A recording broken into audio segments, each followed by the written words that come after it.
for lyrical brutality. Do use clout for their salary. On this beat, do also battery. Satisfactory on this masterpiece.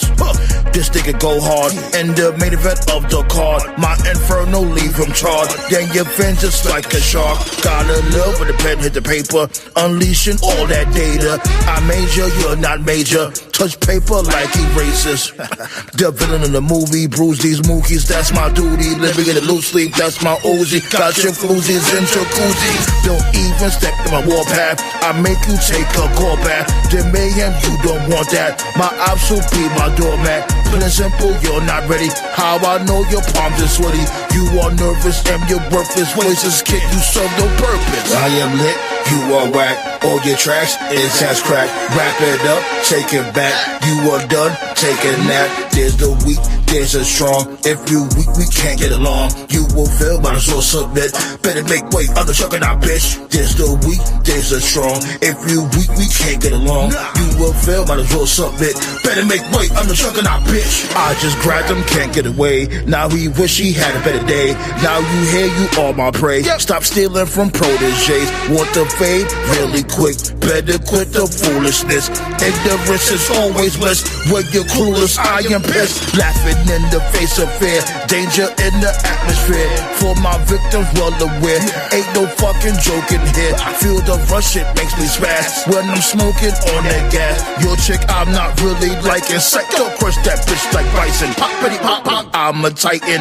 And drinking like a Viking. This beat is real enticing. I'm enlightened like a giant. I am lit. You are whack, all your tracks is ass crack. Wrap it up, take it back. You were done, take a nap. I am lit, you are whack. All your tracks is ass crack. Wrap it up, take it back. You were done, take a nap. There's the weak, there's the strong. If you're weak, we can't get along. You will fail, might as well submit. Better make way, I'm the juggernaut, bitch. There's the weak, there's the strong. If you weak, we can't get along. You will fail, might as well submit. Better make way, I'm the juggernaut, bitch. Better make way, I'm the juggernaut, bitch. Better make way, I'm the juggernaut, bitch. There's a weak, there's a strong. Better make way, I'm the juggernaut, bitch. Better make way, I'm the juggernaut, bitch. Better make way, I'm the juggernaut, bitch. There's the weak, there's the strong. I'm the juggernaut, you bitch, you bitch, you bitch.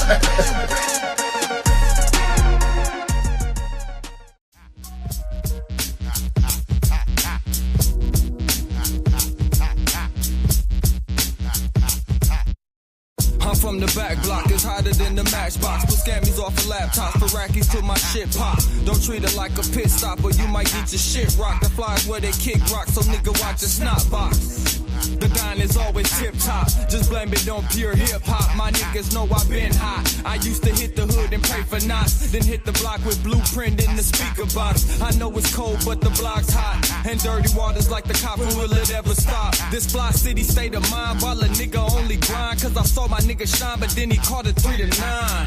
For total straps at the Coney, and plus the ops on get back, so you know I got it on me.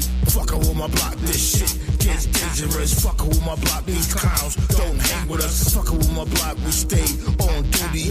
We outside, my nigga, it's a movie. Fuckin' with my block, this shit get dangerous. Fuckin' with my block, these clowns don't hang with us. Fuckin' with my block, we stay on duty.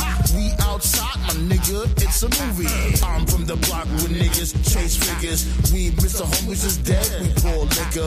You dudes goofy like John Ritter. Nutcrackers from summer to winter. From the projects they call Murder Hill. You get body and they got the burner still. Don't forget the arcade and the pizza shop. Camping out the Dr. J's when sneakers drop. 4th of July, you hear the guns pop. Got it from the back of the trunk, not gunshots. Looking for the dude with the blood on the corner. People start wilding out when weather's warmer. Hard to find a regular job that pays good. Main reason why dudes hustle in the hood. Shell shock from these cops that act racist. They don't like us, cause our black faces. Locking up innocent dudes that lose cases. These projects is known for their mazes. My block similar to Double Dragon. Right around the corner, the ops stay clashing. It's a passion, we grind for rations. Just imagine the clubs we crashing. Fucking with my block, this shit gets dangerous. Fucking with my block, these clowns don't hang with us. Fucking with my block, we stay on duty. We outside, my nigga, nigga, it's a movie. Yeah. Fucking with my block, this shit get dangerous. Fucking with my block, these clowns don't hang with us. Fucking with my block, we stay on duty. We outside, my nigga, it's a movie.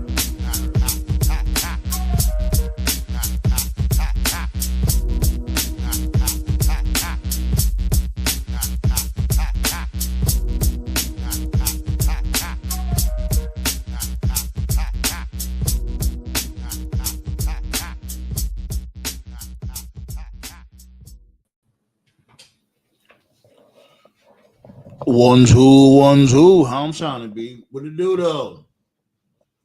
Merry Christmas, you filthy animals. Huh? Hopefully I'm sounding good. How I'm sounding, B?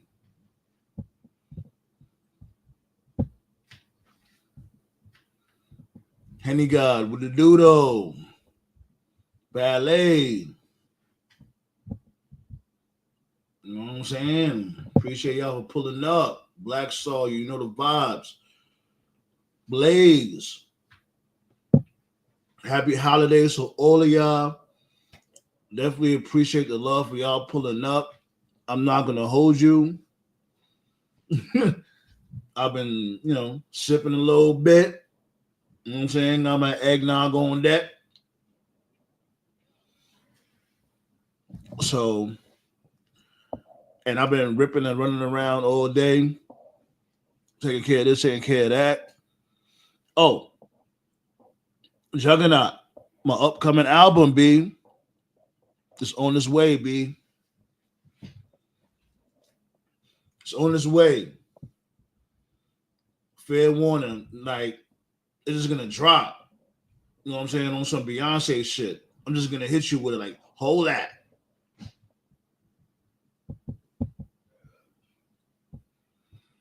Appreciate y'all for pulling up, man. And I ain't gonna lie, I really don't got no notes.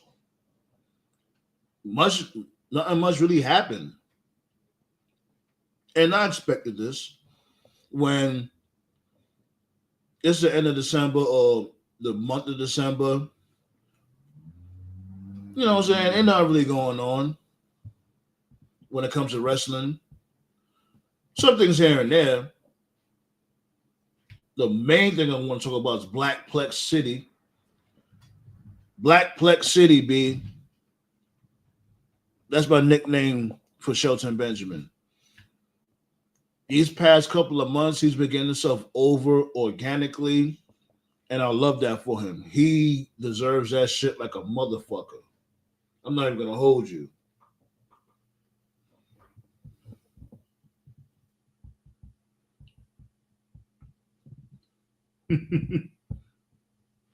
Yeah, buddy.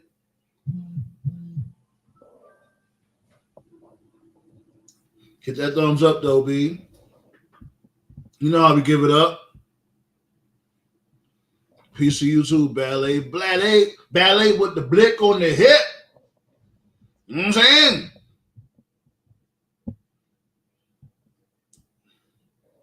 Overthinking.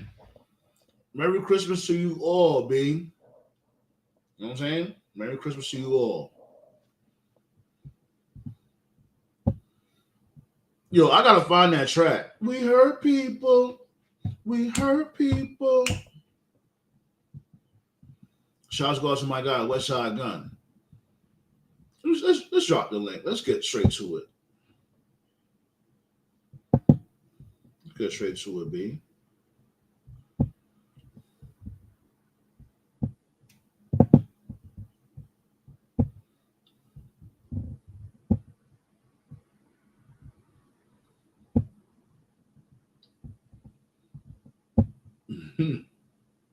Josh for the doodle. My guy Josh in the building.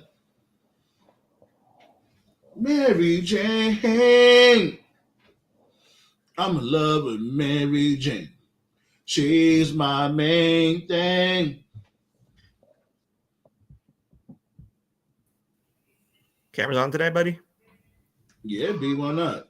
Yeah. Sometimes I turn it on, sometimes I don't. I'm gonna turn on my camera on New Year's Eve. Fuck it, I don't care. Yeah, I told motherfuckers like y'all don't have to have your cameras on, off. I mean, you can have it off, on. It don't matter. But to me, this is probably a year where the unexpected happened. Oh yeah, Belly, I got that gas too, B. I got that gas on standby. Talk your shit. Talk your shit. What's up? Like Vince left. We didn't see that. We didn't see that coming. Right.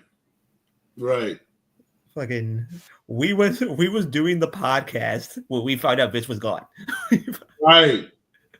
Like, that was insane. Remember the first time the accusations came out, and then he came right back after all that shit. Yeah. We was all thinking like, yo, this motherfucker's he's really never gonna go away. He's Teflon Don. But I don't fucking know where the avalanche came. I was like, shit. Yeah, but the wrestling guys is like, we're not done with you. We got some more shit for you. Come here.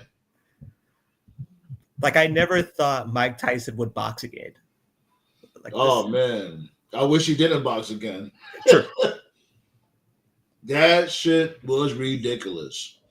We was here for it though. Like, when it came to that match, we was here for the fuck shit.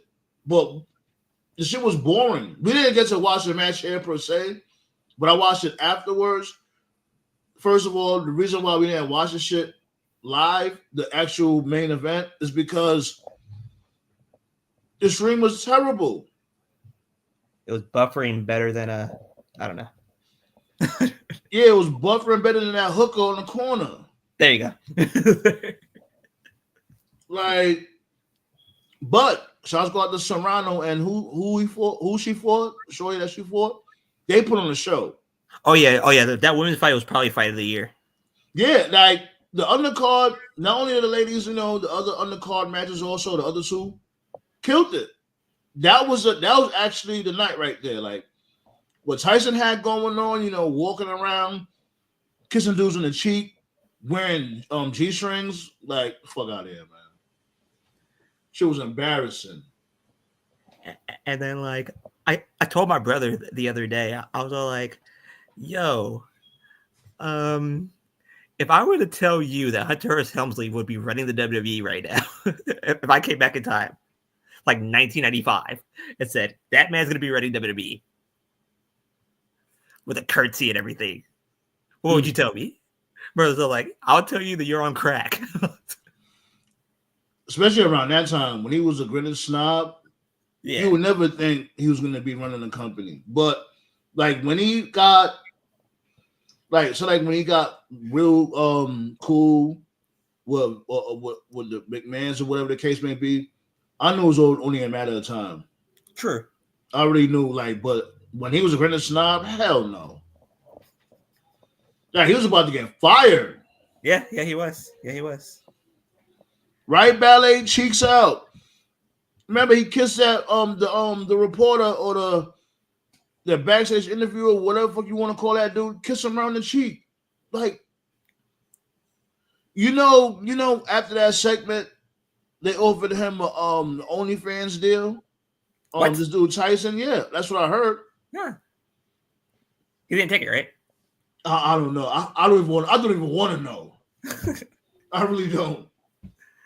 Then to top the moment to top the year was the moment we found out that WWE was gonna get sold to the Saudis.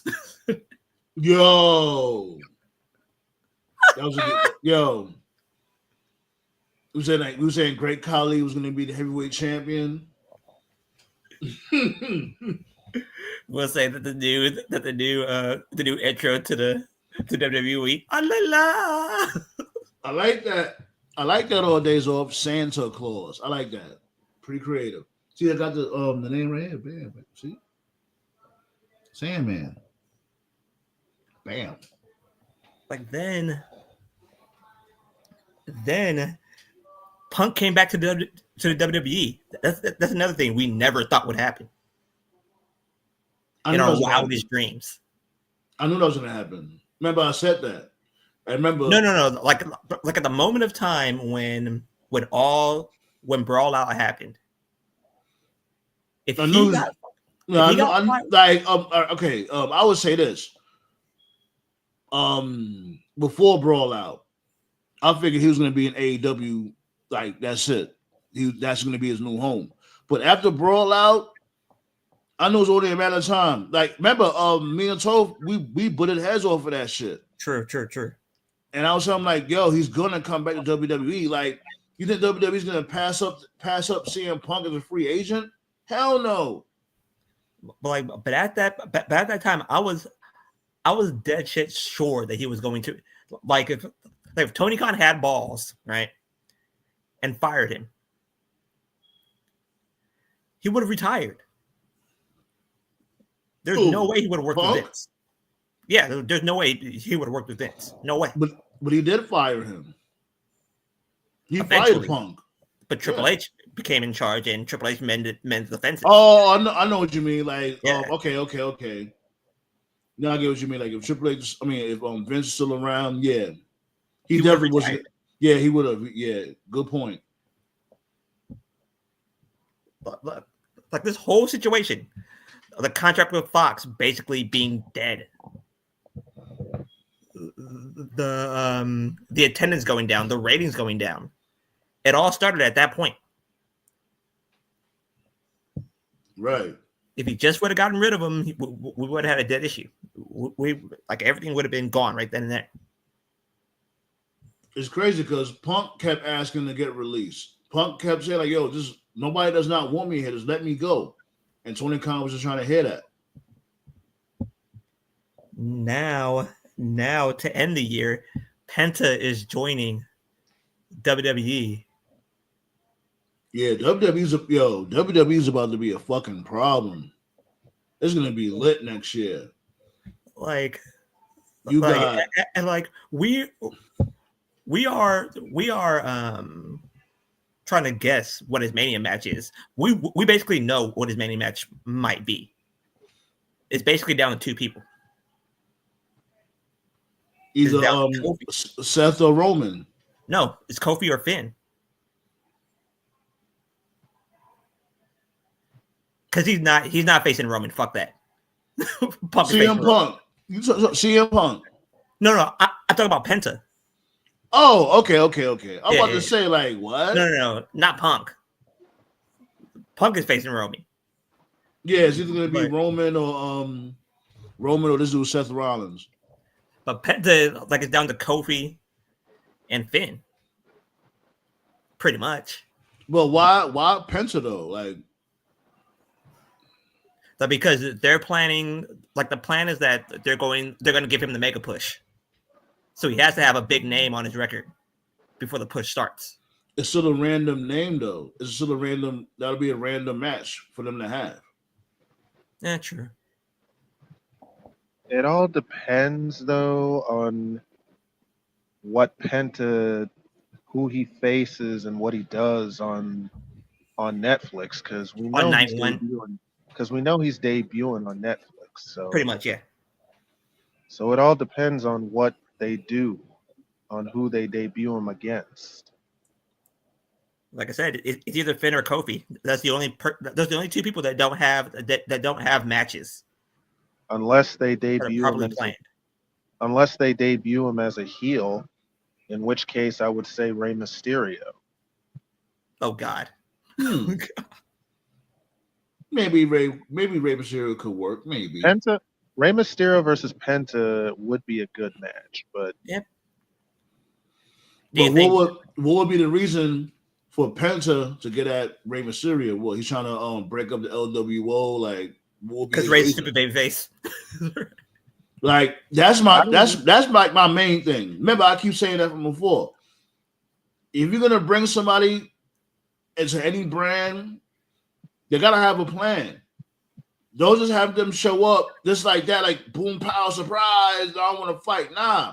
What you could do, and it might work if you do it right, is if Penta comes in and starts beefing with, I don't know, let's say Dragon Lee immediately.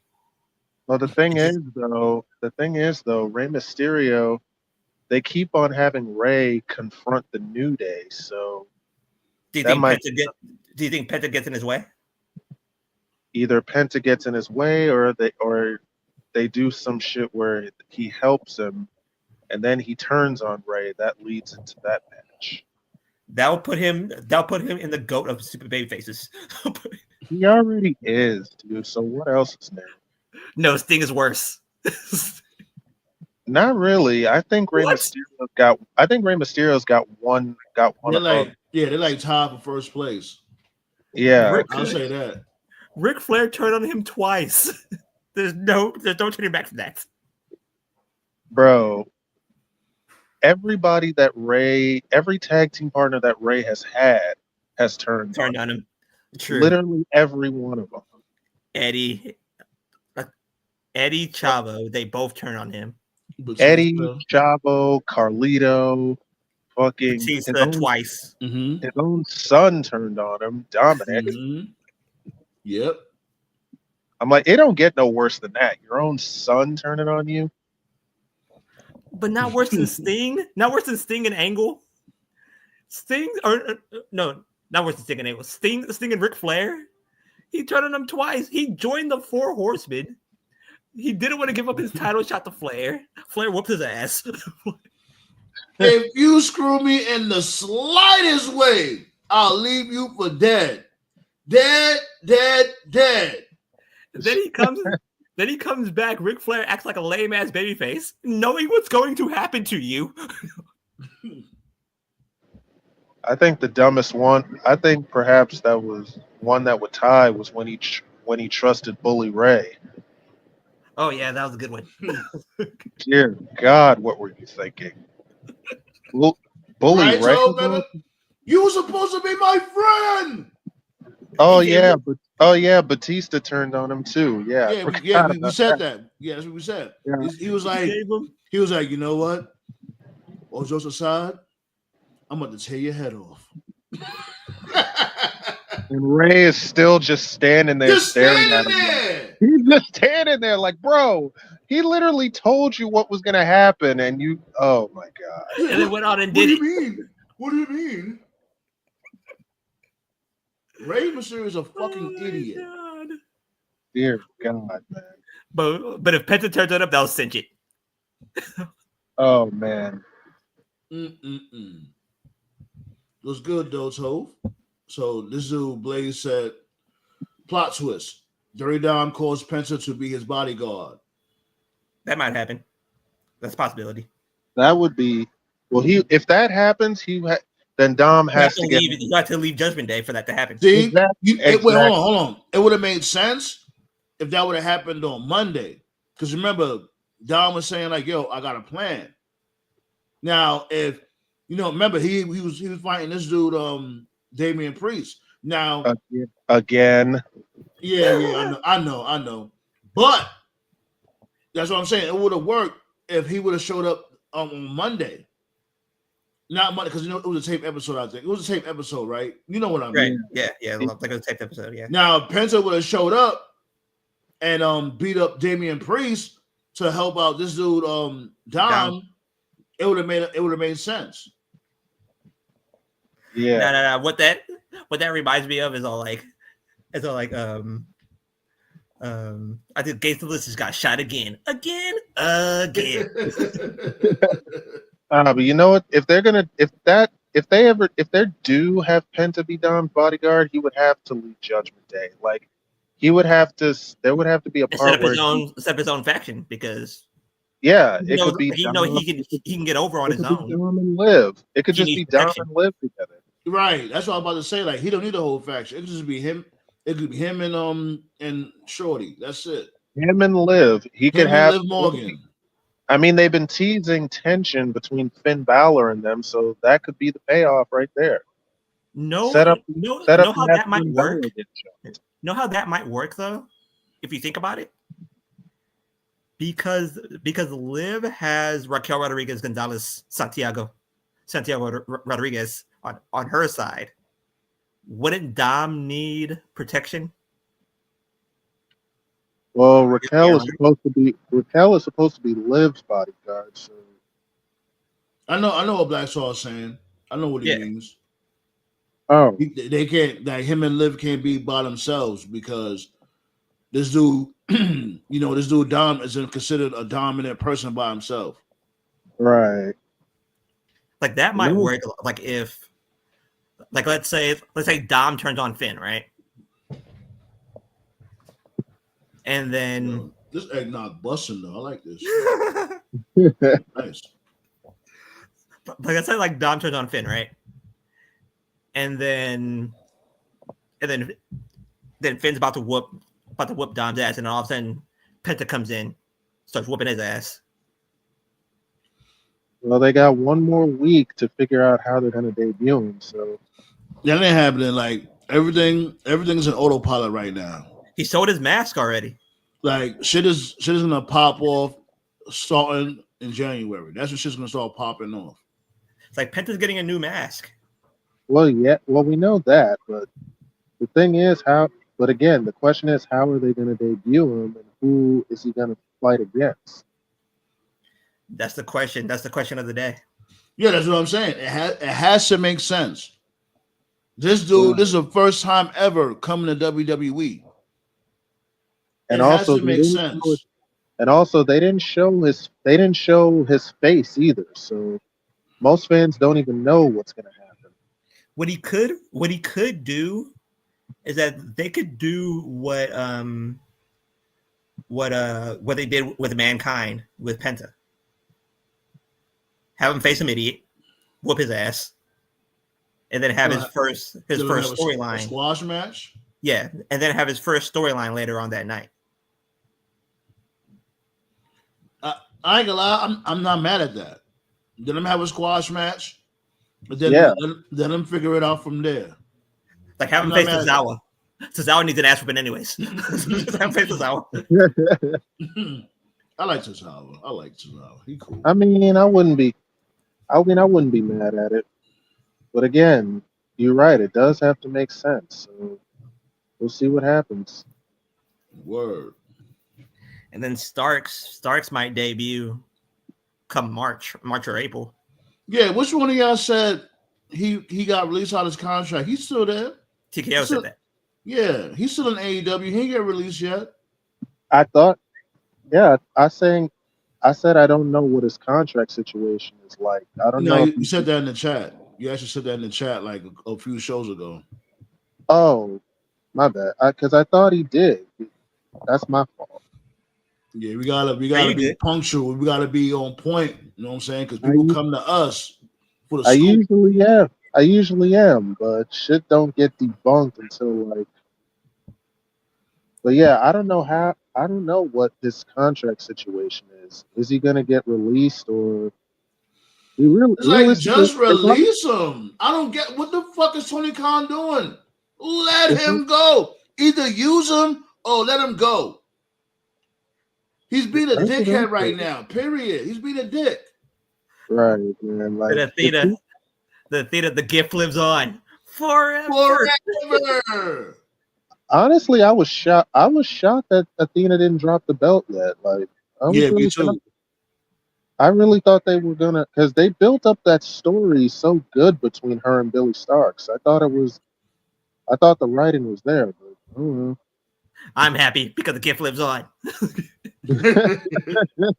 You just want to use that meme so bad. Yes. I'm gonna try to make that shit into a meme if I have the time. I'm trying to make that into a meme. Orlando was goody. Merry Christmas, you filthy animal. Favorite WWE kick? What do you mean? Like super kick. And I know everybody's gonna say that's cliche. I'll say my favorite kick is Test's big boot. Cause he used to slide with that motherfucker. He come from out of nowhere like, hold that, blow.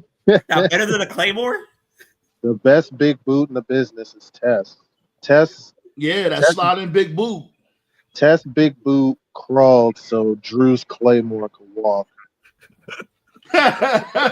Yo, didn't even Kevin Nash got that boot over? Remember he was trying to protect what's Stacy Keibler.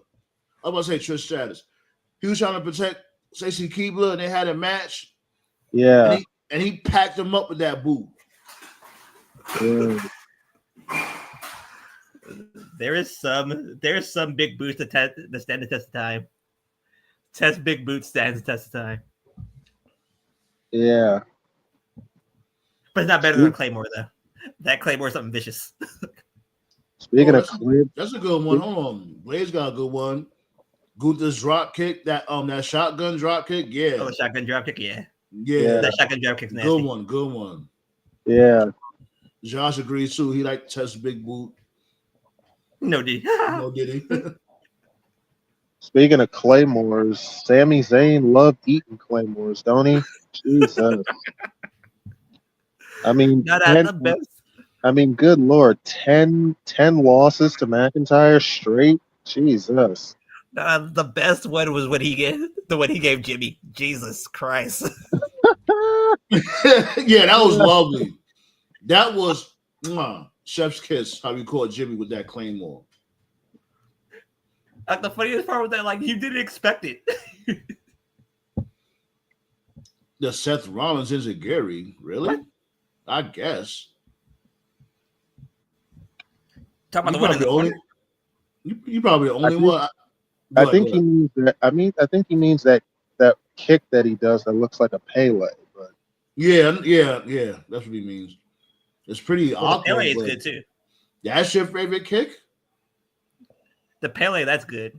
That's always been good. Yeah, the Pele is smooth. The Pele always been an awesome move. I love the Pele kick. Which one's better though, Finn's Pele or AJ's Pele? Definitely AJ's, but Finn's Pele is like a nice little like signature for him to do. Yeah, I like Finn's Pele, but AJ's, he does a whole revolution with it. Yeah, does a backflip. Yeah. Damon, this dude Finn, he just lands on his back with his Pele kick. Still a good kick though, but AJ's is definitely better. Now, my favorite Pele that Finn Balor did was the one he did on NXT when he turned heel and kicked Johnny Gargano. That was perfect. I was like, oh my God, that shit was clean. Clean early. Like I had to rewind. I had to rewind it twice. I was like, wait, what? What did he do? Where he hit it so quick, I was like, whoa, wait a minute. Because we didn't expect that shit. Nobody expected that shit. That's how smooth it was. Yeah, that 360 kick that Priest does is pretty good. When Finn Balor went back to NXT as the Prince, that was a hell of a run. He should have stayed. He should have stayed with that. He should have stayed being the Prince. Speaking of shotgun drop kicks, remember who we called that shotgun drop kick through the barricade and he knocked down the whole barricade? Who was that? When he was a Prince. I think that might have been Johnny again. Was that Gargano? I think so, because I remember after that he hit the 1916 on the floor. So, he was a savage around that time when he went back to NXT. That's a good one right there. Black Mask. Come on, how we forget about that? Oh yeah, Malachi's Black Mask. That's a fantastic kick. Yeah, and Tony Khan dropped the ball on that shit. Tony Khan could make that the equivalent to the RKO in AEW. He didn't capitalize. Yeah. Unless Black is content with where he is, in which case I'll be happy for him anyway, but still. I don't know. Like, I think he just lost a passion, man. Because, when it comes to certain promotions, whatever the case may be, you go there and they don't have nothing for you. You always lose and you're always jobbing out. It kills your passion. Yeah. And that sucks because we had high expectations for this dude pulling up over there. Honestly, when they had him squash Cody in his debut, I thought it was nowhere to go but up from there.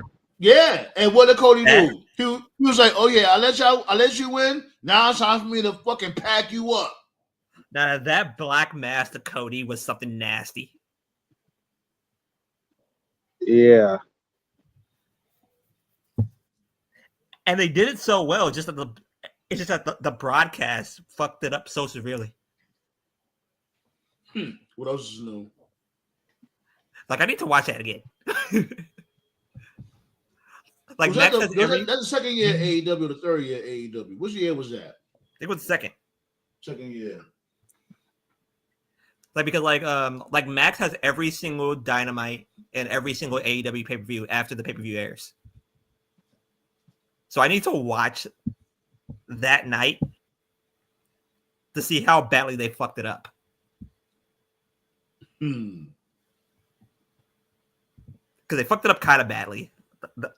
Like my memory. When it comes to the camera angle, right? Yeah. Yeah, that's what I'm saying. Like, the cameramen in AEW are terrible. They always catch the wrong shots. Then Excalibur, you're like, that's Tommy End. Or at least I think that's Tommy End. I'm like, the fuck? Oh my god, no. Did y'all hear these dudes? This dude, what's my guy name again? Joe Test. He mistakenly called the War Raiders a War Machine on Monday. No, that's their finisher name. That's their finisher's name. Oh, okay. I didn't know. War Machine, yeah. Okay.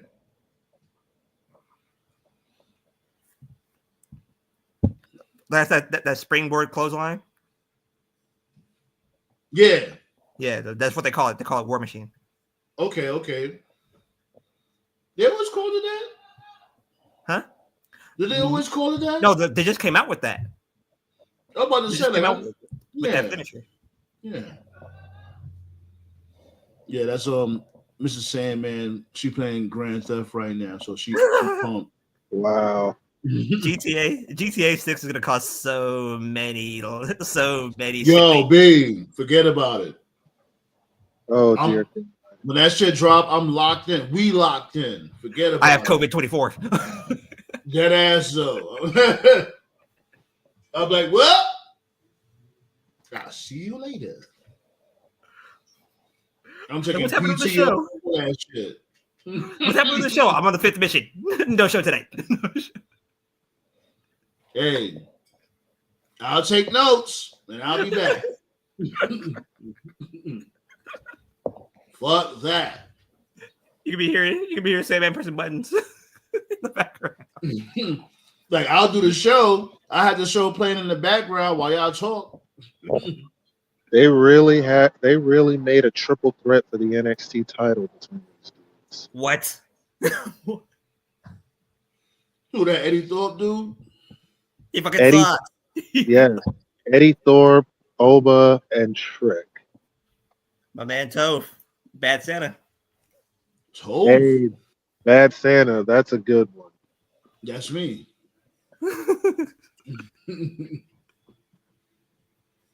Yo, I love Bad Santa, B. I want to watch the second one. I only seen like the beginning of the second one. I ain't get to see the whole thing. Hold on. The best part about the movie is the kid looks like a fat Harley Race, and when you see it, you can't. He knew though. What the hell? Wow. Oh my god. He said Harley Race. Harley Race was fat. Harley, wow. He looked just like Harley Race. But real quick though, I think Sheldon has the best super kick in the business. Yo. Currently, I'd say so, yeah. My dude name is Blackplex City. That's it. Blackplex City. Yeah, what happened was Shelton got tired of that super kick highlight reel. So he's like, you know what? Gotta make y'all a highlight reel. All y'all motherfuckers that laughed at me, I'm catching all of y'all with that same fucking kick. He's on some training day. All right. I'm putting cases on all you bitches. King Kong ain't got shit on me. Pretty much. Man, I'm here for it. I'm loving how Shelton and Benjamin is organically getting over, man. I'm loving it. It's hard. Guys like we said it before. Guys like Shelton Benjamin and Bobby Lashley. It's impossible to hate them because they're being themselves, which is all we really want. They look like superstars. Like they look so great. Like how they walk out, the swag, the suits. You know what I'm saying? MVP with the shades and the cane and the promo. They feel free, dude. Like the entrance music from my guy West Side Gun. Like the only people who gave out more diabolical ass whoopings was Vader and Taker. Those are the only two. They gave out more diabolical ass whoopings than Hurt Business. Oh man, I'm sorry. Taker's ass. Oh word? Oh, bet I'm gonna look out for that. Bally said Bad Shit and 2 is gonna be on MTV. Cool. Oh, nice. Oh, really? Huh. Okay. Do they have an unrated version? I gotta watch the unrated version. Do I even have MTV anymore?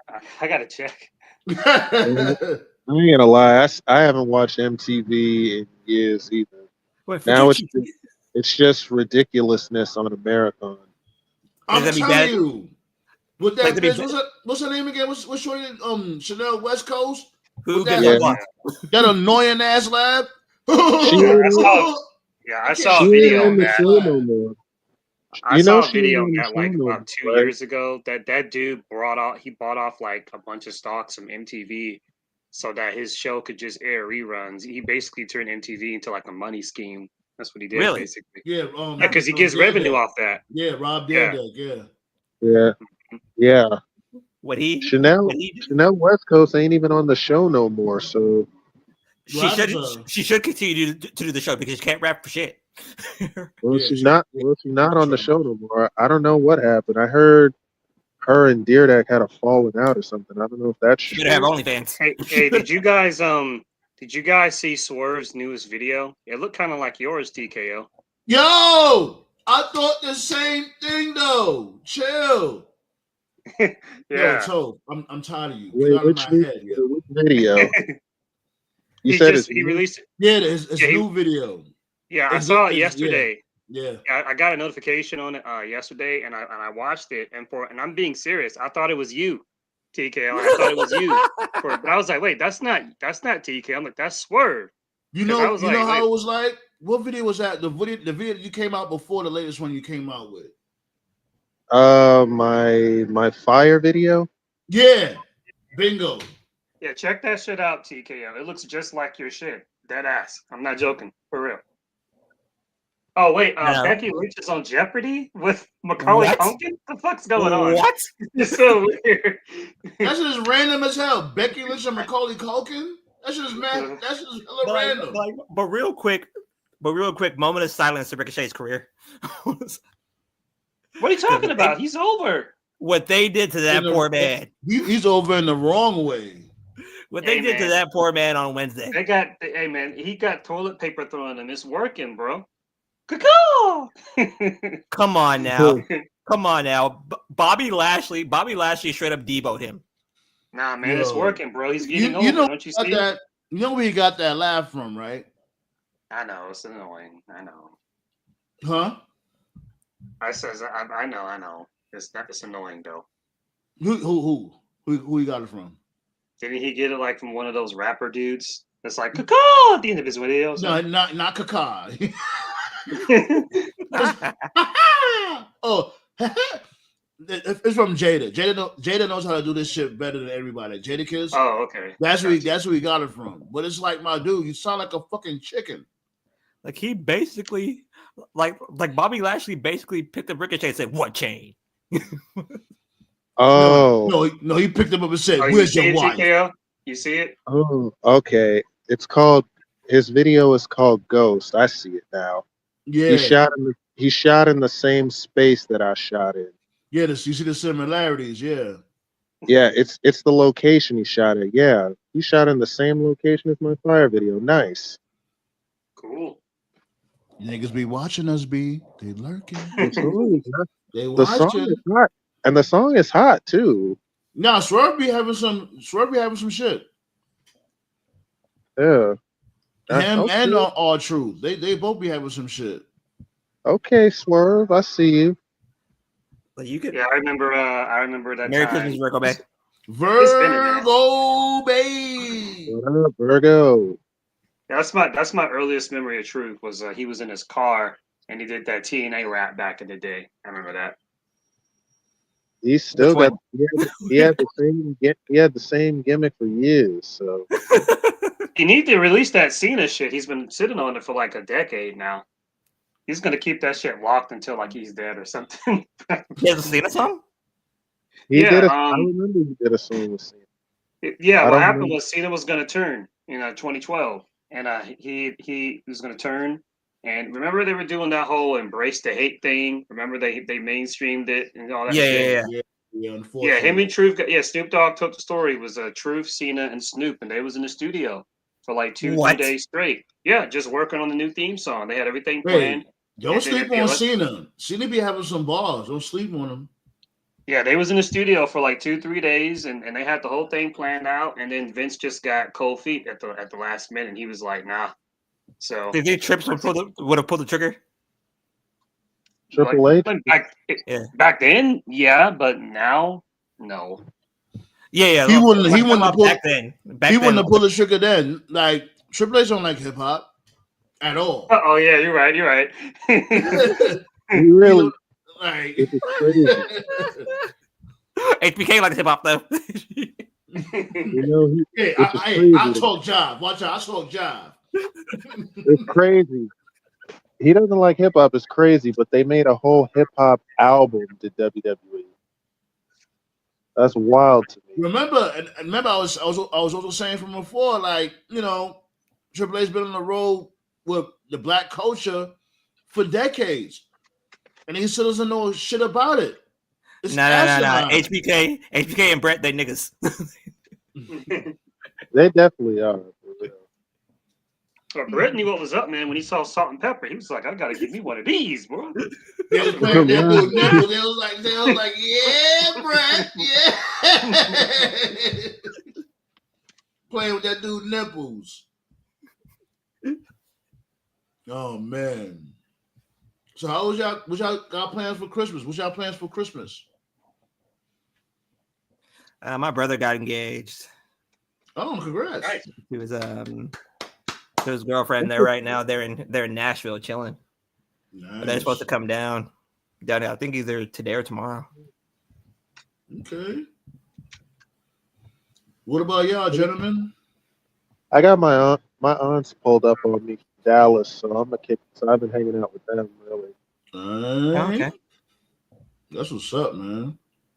Yeah, I haven't seen them in a while, so it's good to see. So is your aunt and other family members too? Yeah, but we kept it small this year. That's good. You know what I'm saying? That's good. I don't want all my family over here either. Fuck that. Only choice family members, like here and there. All y'all motherfuckers, I don't want y'all know where I live. I don't care. Right. Like my brother's like a massive wrestling fan. Hitman. Like he's a hitman. What about you, Tove? Oh, I'm gonna be starting a new job tomorrow. So that's my Christmas present. Hey. Really? Congratulations. Get that pay, B. Shit, let me hold $5 for 5 years. You give me my $5. All of a sudden, Tough comes on. Give me my $5. All of a sudden, he flies. Where's my money? Where's my money? Nah, he gonna give you the Stewie. He gonna give you the Stewie Griffin treatment. Well, my money, man. Where's my money, man? Speaking of money, man. Man. Yeah, speaking of money, man, TK, man, since you got the money to burn, you need to give Hobbs Debo theme. Dun dun dun dun dun. Oh dun, my god! What you got Hobbs doing anyway? Like he was intertwined with the whole. He's got a match with Takeshita at World's End. That's gonna hit. That'll be a good match. Yeah. He's fighting for the international title at World's End with Takeshita. That should be a good one. I didn't know that. I didn't know he was shot and survived. I didn't know that. That's a pretty cool story. Yeah. Thanks, Ballet. I'm about to smoke. I got something wrong for that. Wait, you can smoke on camera, can't you? That's not like a YouTube violation. Like they get iffy with that shit. You know what I'm saying? Like I seen. For instance, you already know, like they got me on a microscope, so I'm right. I ain't gonna even risk it. What's his lace with? It's angel dust, Holmes. Hey man, Black Star, did you check out that video I sent? Yeah, like he hit on a lot of points. Mm-hmm. You know what I mean? But to me, and like none of these people are wrong. Like the problems with the NBA are so multifaceted, for lack of a better word. Is that like because when all of us was kids, we didn't care about politics. Leave that to the politicians. We didn't give a shit. Totally agree. Oh, I gotta add context. So to the viewers, I posted a video on our private chat last night, and it just popped up in my feed, and it was called "Why the NBA is Dying," and it just talks like a 15-minute video, and this dude was basically just going through different reasons: the excessive foulings, corrupt referees, the players not being hungry, players going from team to team, so it's not really establishing brand loyalty, lack of rivalries. And then there was the part at the very end, which may be a little controversial, but he said that a lot of these a lot of the sports in America and the NBA, a lot of the NBA players talk openly about politics and who they support and who they don't support in comparison to other sports. And the guy was basically saying how it's very alienating to people who may be on the other side or whatever. So, but I knew the viewership was down, but then they showed the graph and it was like the finals. 50%. It's something nasty. Down. I was like, damn. Yeah. Now, one thing I definitely do agree on the lack of rivalries, because rivalries. That's also true. Yeah, that definitely gets people watching. I don't know any rivalries now. Who's even beefing these days? Because all of us remember Knicks Heat in the late 90s. Right. Kids today, they don't remember Knicks Heat. Because they don't remember LeBum, he talking about he won a team with Curry. I'm like, no. Like we don't want y'all to be singing Kumbaya. We want y'all to be beefing. It's more exciting. That will end the conversation instantly. That will end the Jordan talk instantly. The Jordan talk should have never even been a talk to. I agree. But again, everybody remembers Knicks Bulls Heat, Knicks Pacers, Knicks Pistons, yeah. Another problem Bulls, too, Pistons. and another problem too, and I guess this is like the wrestling fan in me as well, is the way that these contracts are set up. These dudes are getting paid bank regardless if they win or lose, and that's not how it should be. Because the NBA I grew up watching, winners got paid, losers got, nothing. They got okay. No, they got paid too. They got paid. That's why the Knicks been bums for fucking centuries. Like I remember from before, I was a like probably the main advocate for whoever fucking loses don't get paid. I was a big advocate for that shit because it's like these dudes is getting fucking millions of dollars. So they're gonna feel like, why should I even play hard? Why should I work hard? I'm gonna get paid any fucking way. I remember, and like anybody else remembers, please chime in. I remember in a playoff game, right? I think they were it was Knicks Heat. And all of a sudden you saw Charlie Ward charge PJ Brown. PJ Brown picked him up like motherfucking Scott Steiner and suplexed him. I think I remember that shit. And suplexed him towards David Stern. And David Stern watched him land fucking back or flat back bump onto the ground. Or onto the onto the hardwood floor. All of a sudden, here comes Patrick Ewing coming in from his side of the bench over to the Heat side of the court, Larry Johnson came in. Alonzo Mourning came in, even though those two can't fight. And it was such chaos. I think half of the Knicks team got suspended for Game 6 and 7. I think 4 players in the Heat got suspended. Yeah. For 6, 7, and Game 1 of the Bulls series. I was like, that would never happen today. The whole team would have got suspended.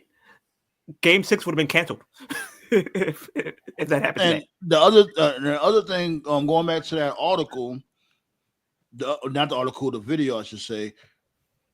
The fouls, man, the excessive foul calling from a 4. You get elbowed in your neck and they won't even care. You get punched in the face, you'll be suspended 2 games. Like, remember, this dude Barkley even made a game out that shit. Shut up and jam. Stop bitching and take this foul. I remember Michael Jordan basically choked Reggie Miller and didn't get suspended.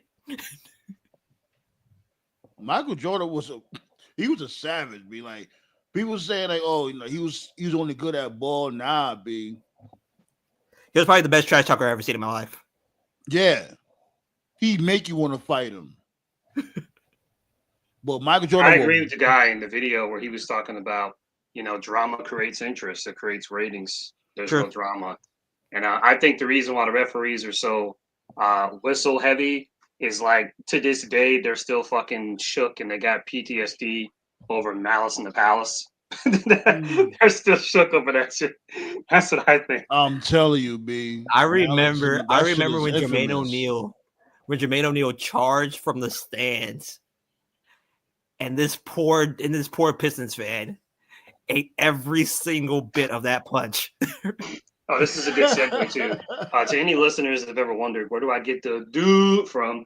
That's from Bill Burr, when Bill Burr did that stand-up, where he was like, white people learn when they see a heavy black guy running, they got to run. Hey, this guy's running. I guess I should just sit here. Dude, slap. Oh shit! I thought you got that from me from that infamous Miro when we was standing there looking mad stuck when Bobby Lashley was making out with his wife. I merged them together, but please don't mention that segment again. I'm still recovering from that. Oh God, man, that segment, that storyline. Randy Orton's facial pause. Yeah, because you could tell he didn't think that was gonna happen. That's why he started cracking up. Like, are you serious right now? Randy already said it. All he knew was that Lana was gonna betray Miro. And he thought she was gonna like kiss him on the cheek or something. So when they started making out, Randy was like, "The fuck?" He just lost it.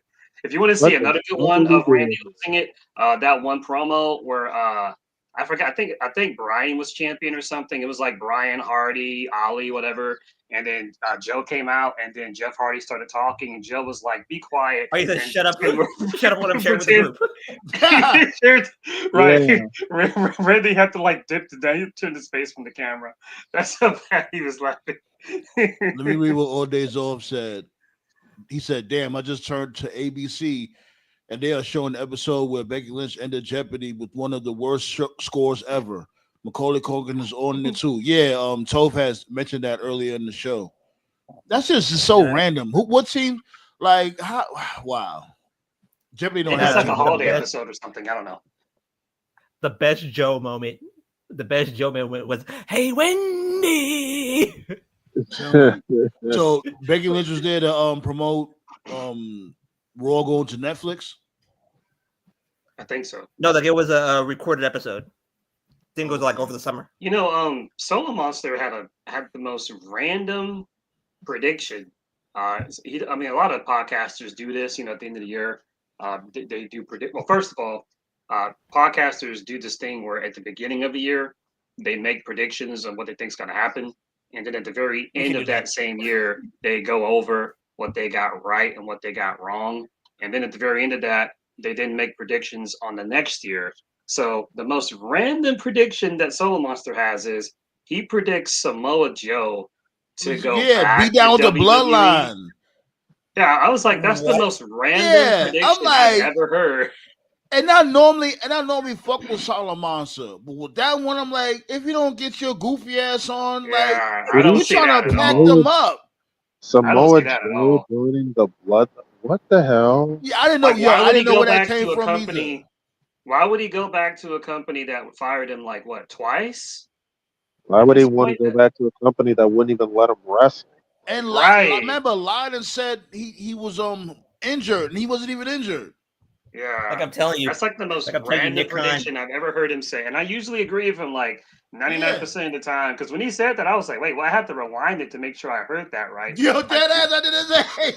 I was like, wait, what? I was like, well, I don't see that at all. I'm like, yeah, you chilling with JD a little bit too much now, my dude. Yeah.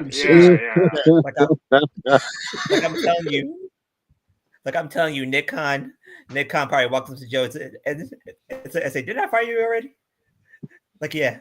Like, you fired again. I mean, I'm friends with him. I'm friends with him on Facebook. So, Salamonster, if you're right, I'll buy you a beer, bro. I just don't see that happening at all. Like, why? Like, this does dude he drink? is living his. I don't think Salamonster does anything. We'll figure something out, but shout outs shout outs to Papa Docto, aka Anthony Mackie. He put over Joe, and the best part about it is, don't do that. Respect that, man. That's Captain America right there. Yeah, for now. That's Captain America.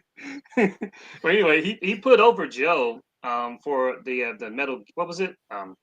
What's that? Twisted Metal. Twisted Metal. Yeah. Right. That's a fun show. I like that show. Yeah, he said that Joe's one of the best first-time actors he's ever been with, and the coolest part about the interview was he didn't call him Joe; he called him Samoa Joe. The entire he said the full name, so that was great.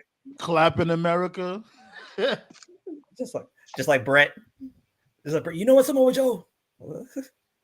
Yeah, man, I want that movie to succeed, man. I want it to succeed, man, but it's not looking good. It's not looking good at all. The reshoots, it gives me an air of, this is probably not going to work. This is what you talking about. That Superman teaser was crucial. I like that. Yeah, why did they give Superman? Motherfuckers are sitting there bashing. Oh, Superman got a dog. Oh, I'm like, Superman always had a dog. What do you mean? That's actually great. They finally bringing Crypto in the Superman movies. I don't think he ever. My only criticism is like, this is our first time seeing him, and the first thing you do is you give him the Yamcha pose. Like, what are we doing, James? What are we doing? He Yamcha'd him in his introduction. Like, what a great first impression, James. Okay, I like both of the trailers. Superman needs a good video game. He's the only one that we never got it right. That's long. Like, they got this game out called Undefeated. It's like one of those games that's like underground type games. You know what I'm saying? It's licensed or whatever, but no major no AAA. Who's the name of that? Like, when it comes to the like, AAA. It wasn't picked up by Capcom or like a top notch designer. So yeah, AAA video game producer. Right. It's called Undefeated. You know what I'm saying? And this dude is basically just like Superman. Only thing is different is that he wears like he's dressed in all black and with black shades. Like, he's just a little bit like Neo from the Matrix. Just a little bit. The only thing he don't have is a jacket. And he's just like Superman. Like, the game isn't too bad. It's okay. It's a nice game to play when you want to kill some time. But this dude is just like Superman. I'm like, y'all could do this, but y'all can't fucking make Superman. What's going on? Like, none of the Superman games were good, and I'm sorry to give you PTSD, but Superman 64, like, yeah, that was a fucking tiger uppercut. That was definitely a tiger uppercut. Superman 64. Jesus. Man, I ain't never bought a Superman game ever. I knew they were all gonna suck. I only had like one the one Superman game that was okay. It was that Justice League game, and it was the gameplay was like up and down, like, you know, when you looking at from the aerial view. Yeah. Like on top of the character's head, paws. Like, kind of like the original GTAs. Right. Okay. It's called Justice League Heroes. Yeah. That game was okay. You know what I'm saying? It was a little bit like X-Men Legends. Like Batman always had a good game. Superman 64 is like that one game that like every dad rented for their kid at one point, and even the dad was like, "What the hell did I just buy? What is this?" Like, and then you be stuck with that one game all weekend. It's like, remember, it was a time like when we was younger, like especially when I was younger, we have like access to mad games and shit. You had one game from Blockbuster, maybe two from Blockbuster. That's the game you had for the whole weekend. That shit. This is the struggle Gen Zs don't know about, man. Back when I was growing up, magazines used to have like demos on like the CDs and shit. People used to like pre-order the magazines just so you could like get a look at the demo. And it was like before YouTube. Wow. But to me, and like the one video game series that got saved was Spider-Man. Spider-Man got saved by Sony. Spider-Man is fucking amazing, especially the second one. That's like one of the best games of. I think that's probably the only superhero game that's better than Batman. Miles Morales was good. Yeah. Okay. Yeah. Rest in peace to the Sony verse. They shit the bed on that one. What happened with Becky? Now her Jeopardy performance. Let me see. So she's not smart. Like I won't say smart, but she's not Jeopardy smart. Yeah, exactly. Yeah. Thank you. She's not Jeopardy smart. There you go. Hashtag Jeopardy smart. Because you could be smart, but it's like you got to be a fucking scholar to go on Jeopardy. Yeah. I still think to this day that Ken guy was paid off. I don't care what anybody says. That dude was paid off for sure. Like, why would they do that to her though? Like, I just thought about that shit. Why would they put Becky Lynch on Jeopardy? Like, if she wasn't qualified for something like that. She assumed that she's smart.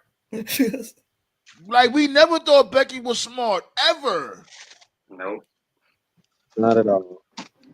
And I'm not saying it's not to dump on her or whatever, like, but we didn't take her for like, I don't know, like how Damien Sandow character was from before. Yeah, like the people that you gotta put on Jeopardy is people like Matt Stryker, like geniuses, man. Like right, or that particular character. People who like read the dictionary.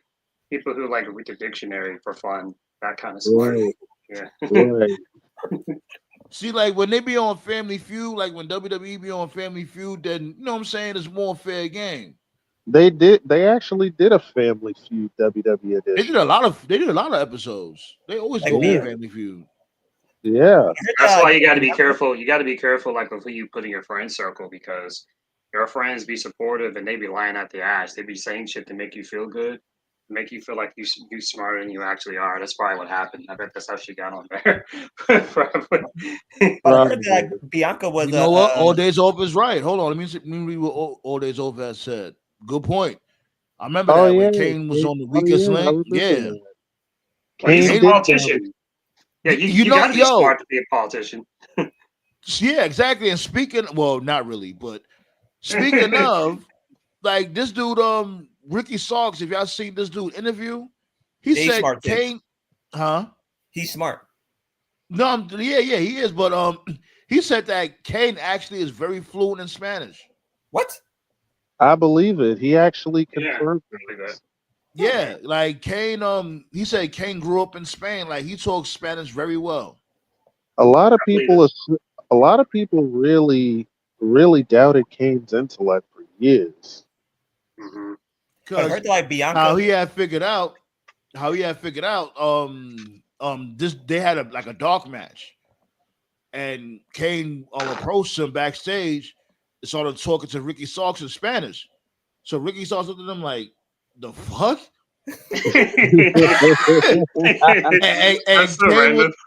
and Kane was like, "Oh, I thought you spoke Spanish." He was like, "Nah, I'm black."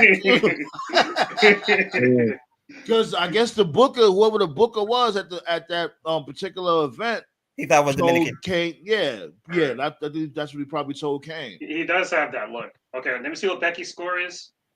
He just came back. Her score is. Show me the camera. Negative something. She Like changed she has her to give hair. money to charity. It's like a peach color. They're not showing the score. It's negative something.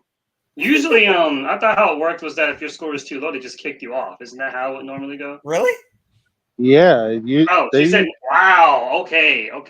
Yeah, they're about to pack her up because don't they have like a final round and it's only Macaulay up to Culkin two is contestants? Macaulay Culkin is at 5,600 and Becky's at negative 700. Wow. Wow. Did she break a record with that? No, there was actually people that did worse than her, but still, damn. Yeah, it's not no, but I heard that like Bianca was an academic All-American in Tennessee. Yeah, she was. She was on the dean's list, I believe. Yeah, I bet she'd do great on this show. Yeah, probably. But she's black, and Triple H. I mean, never mind. We already been there. Now, Triple H consider her one of the good ones. Sometimes they do. Ballet said, "Go ahead, TKO. Go ahead." No, I was gonna say he does. Otherwise, she wouldn't be on TV as often. Shit, well, y'all think they're gonna come? We think they're gonna come up with this angle. You know, they have Naomi filling in for Jay. You think they're gonna try to cook up a jealousy angle? Well, if you remember, a couple of weeks ago, I said that when they did the Jay Cargill thing, my prediction was it's either Naomi or Bailey. It's one of those two. I was aiming more so towards Bailey, but it looks like it might be more towards Naomi. Yeah, that's Naomi. Unless they do some shit where it's like they somehow tie in Charlotte Flair. Kane thought his name was Ricardo. You Charlotte in the bank. Cena's another one. Cena is a bilingual, and he also knows how to play piano. Really? Yeah, he knows how to speak multiple languages. He knows how to speak I think Chinese or Korean also. Yeah, Mandarin. Yeah. Another person who I like dismissed, and I was kind of humble because I was like, oh, okay, that Harley Cameron chick in AEW. Not only can she sing, not only can she act, she's a ventriloquist. I didn't know that. I learned that last week. As ventriloquist. Right, thank you. Ventriloquist. Yeah, right. She does like donations and stuff. Like she goes to like like hospitals with like sick kids and stuff, and she does like performances for the kids. I saw no, that's good. That's cool. She's a WWE wet dream. She's a WWE. WWE will love Harley Cameron. Oh yeah, for sure. She's entertaining as hell. I ain't gonna lie. Mm-hmm. Yeah, she's very good. Very good. Yeah, I never knew. I always heard her name, but I never knew, like, you know what I'm saying, until like I guess a couple of weeks ago. It was how they introduced her, because when they introduced her, it was when QT was getting TV time and they were doing that whatever. Oh, that guy. That bullshit. She was just this random chick in the background, so I didn't have any reason to believe she was anything. Oh yeah, she was the like wasn't she like the She was the intern, a reporter or something. Yeah, there you go. Yeah, so like the way they introduced her, I had no reason to believe she was anything but just a random plant. But then I looked her up on social media, and I was like, wait a minute, this chick's actually like talented, and she can wrestle. Like, okay, that just tells you that QT Marshall effect. Good Lord. Right. That's negative, the QT Marshall effect. Negative heat. Good Lord. He had fucking Savio Vega heat. Oh, he clearly knows where the bodies are buried. I'll give him that. Yeah, clearly he managed to get Jay Lethal to do the Black Rashid move gimmick again. That was weird, because that's not even a Ring of Honor thing. That was a TNA thing. That's TNA thing, yeah. Exactly. Like, I don't know why they did that. Well, people do shit like that all the time in wrestling. NWO wasn't a WWE gimmick, New but Japan did thing. it there. NWO wasn't even a WCW gimmick. No, it wasn't. That was a New Japan There thing. you go. Eric Bischoff always be stealing ideas from other. Like, that was the faction that Masahiro Chono started. And people are not even, and people never bring that up. Like, Bischoff never had an original idea. And shouts go out to Black Soft for saying his name, because I ain't gonna lie, I never knew the leader of the NWO. That's the leader of the NWO. NWO What's his Japan. name again? Yeah, that's the actual leader. Yeah, Masahiro Chono. Masahiro Chono. Yeah, Masahiro Yeah, Chono. the new Captain America movie was actually supposed to be called Captain America: New World Order. But then Karen's got mad. New World Order. Karen's got mad and was like, "Oh, that sounds too Illuminati." So then they changed it to Captain America: Brave New How does that sound? Like what? Illuminati? What the fuck? I don't know. What in the shit? What in the shit? Like I said, man, I want the movie to be successful, but it's just not looking good, bro. Because like in the latest trailer, they got Anthony Mackie like fighting a Red Hulk, and I'm like, wait a minute. I'm like, hold up, okay, because you gotta remember, okay, because we're wrestling fans and wrestling has kayfabe. Comic books also has kayfabe. So Captain America was a human, but he had that super serum. That's why he was able to keep up with godlike beings like the Hulk and Thor and Thanos and shit. Because I know where you're going with this, but that's right. Anthony Mackie's character is not a super; he's a regular dude in a. Nah, that's what I'm saying. The suit is giving him like that super armor. It's the suit and the shield. Yeah, that's how he's able to hold it down. He's cool. It's actually, I think it's actually in the comic. Like if you look it up, that what's going on in that shit, that particular scene or whatever, it's from the comic book too. You know I like the character, bro, but he should not be fucking with a Red Hulk. A Red Hulk should be one-shotting him, like straight up. well, we don't know. Like we gotta see what happens. You know, the Red Hulk was never all that. Though, so. I know, but it's still a Hulk. Red Hulk should be straight up everybody dies. He said, I know, but it's still Damn! Negative 1,700? What? Wait, that's how much to break a record. Yo, if Becky was smart, she'd make this her new gimmick. She can go bankrupt. That's how she comes back. Yeah. Well, they did say bankrupt Becky. That's the gimmick. Bankrupt Becky. Was a rumor. Well, there was a rumor that they plan to change up Becky and Charlotte's character when they come back. I lost all my money. I'll believe that when I see it. I'll believe that when I see it. Well, I have somewhat faith in it because Triple H. I think he might try to do something different because he wants to hit. Yeah, man. I was watching Dragon Ball Daima, and they got like these new mods. 2,500. Damn. Jesus. Yeah, I was watching Dragon Ball Daima, and they got like these new Majins. There's a Majin Ku and a Majin Poo. Man, Charlotte looks just like them, bro. You seen that new picture of hers? Jesus Christ. I just that recent picture I shared in the group chat. Yeah, Charlotte literally looks unrecognizable. I don't get it, Andrade, man. You must have really needed that passport, bro. I could have given it to you if you called me, but whatever, man. That passport, good grief. Like, why didn't he marry? Selena Vega? Because Selena Vega was already married to. Oh yeah, with So is Damian Priest like they saw him look like they chilling. Priest, him and Katana Chance. I'm starting to think Priest and Katana Chance, not Katana Chance, Kaden Carter. Yeah, excuse me. They look like they're a couple, don't they? Yeah, because I didn't want to say that from before, but it's Priest, like I don't know. Hey, Priest has a pretty good roster. You know who Jay used to chill with? Jay Uso. You can actually find pictures if you go deep enough. He used to chill with Layla a lot. Oh my God, I'm so jealous, man. Yeah. I miss Layla, man. Layla was so cool. No pun intended. Okay. I see what you did there. Nice. Way cool. Speaking of Jay Uso, why the fuck this dude is wearing that Ryu headband on Monday? Like, I hope they're not planning on doing that shit. Like, he don't need no damn headband. He was cool with just the shades. Because he went you can. Yeah, he got this fucking headband on. I'm like, why? You don't need that. Y'all to do too much. I like how it took Lashley like a couple of years to grow out of his headband phase. Remember, he was wearing that in TNA. Oh God! Oh yeah, I remember Lashley used to wear a headband. Yeah, didn't you say Toph, like, oh, he's wearing his headband? It was you or TKO that said like, oh, he's wearing the headband because you don't have no eyebrows. Yeah. That was definitely Toph that said that.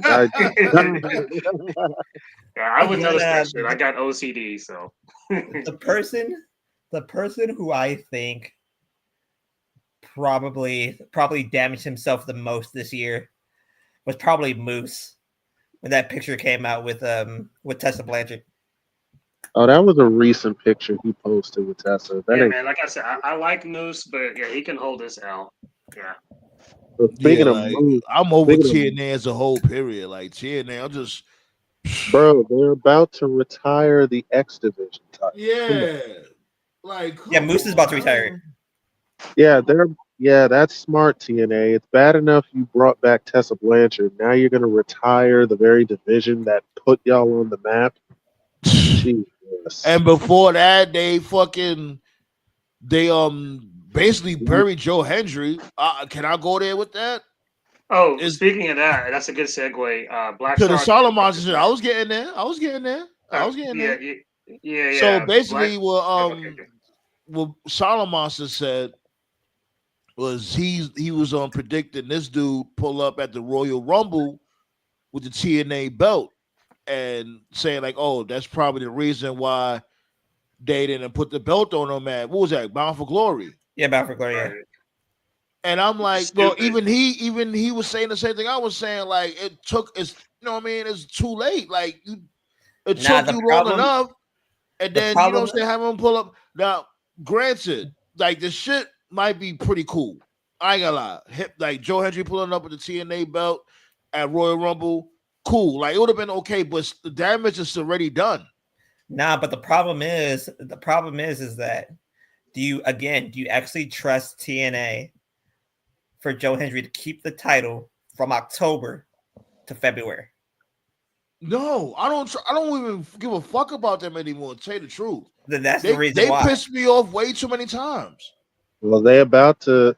Oh, Joe Hendry's got a rematch for the title in January, so I think winner shows up at the Rumble with the title. That's what I'm saying. Well, it's got to be Joe then. I mean, I guess money talks, but I know when Ziggler left, he said he never wanted to go back to WWE, and I believe him because he was with them for so long. Now Ziggler already teased a Rumble appearance. Ziggler's not going to be in no damn Rumble. Man, Ziggler's already been in multiple Royal Rumbles, and they stopped and started his push for so many years. Like, it was like according to an interview, he said that he said that I want to show up at the Rumble this year. That's what what interview was that? Let me see. I don't understand why he would. Everybody knows who he is. It wouldn't be a surprise. Right. Speaking of, I'm searching it on YouTube. I know. You said what? I'm searching it on YouTube. All right. Okay. Because I know for sure. You know, I mean, they treating this dude Dolph Ziggler good. You know what I'm saying? And I guess I was in the contract that if he was to come there, he's gonna want a lengthy TNA heavyweight title run. And how long he's been the champ so far? How many months? Just a couple of months. He won it during the summer. So like 3 months? Oh, 4.5 months. Like four the most, yeah. I mean, his last 2 title defenses were against Eddie Edwards and Top Dollar. So speaking of that, I saw the clip. I saw the clip with Eddie Edwards. Like that shit wasn't even that bad. I didn't mention this before. So at whatever the most recent TNA show was, the one where like Tessa came back, Eddie was having a match with somebody. I don't know who. And this fan was in the front, and he had like because the camera didn't even focus on the camera didn't even focus on it, just focused on Eddie. So I don't even know who the fuck they were facing. I'm guessing it was a tag match, but there was some fan in the front row, and I don't know like if he said something or if he didn't say something. I was looking at his lips. I didn't see his lips move. He had some drink in his hand. Eddie knocked the drink out of his hand, and then Eddie got in his face. Okay, well whatever. And the fan just dude. The fan gave Eddie like the lightest left tap you've that ever slap seen. Was mad pussy. Right. It was like, dude. I'm like, what the fuck was that? Bro, like there are like newborn babies I've seen with harder slaps than this. And then Eddie just fucking went off and like he pie faced them right in the face. And then security came and they got the dude like he had a gun or something. And I'm like, listen, I get it. Like, fans don't attack wrestlers. I get that. They jump I found it. It's free game. But like, I just thought this shit was totally unnecessary. It was totally unnecessary. Like, this dude was no threat at all. Like, I get that he broke the rules, but come on, man. You could have given him a warning or just kicked him out the show. But apparently, like, he got arrested. He's like banned for life. Eddie's gonna sue him. I'm like, it is not that serious, bro. Jesus. Like I didn't know it was that crazy. Yeah. Like they sued. I forgot what the lawsuit is. They got like a lawsuit against him. He's banned for life, and Eddie Edwards is like filing like an assault charge. I'm like, dude, a fucking gust of I'm gonna ruin your life. Dangerous. You're done. This dude, Eddie Edwards, is mad petty. Like, holy shit. Welcome to TNA, folks. Like, all right, it's in the group chat. Oh, man.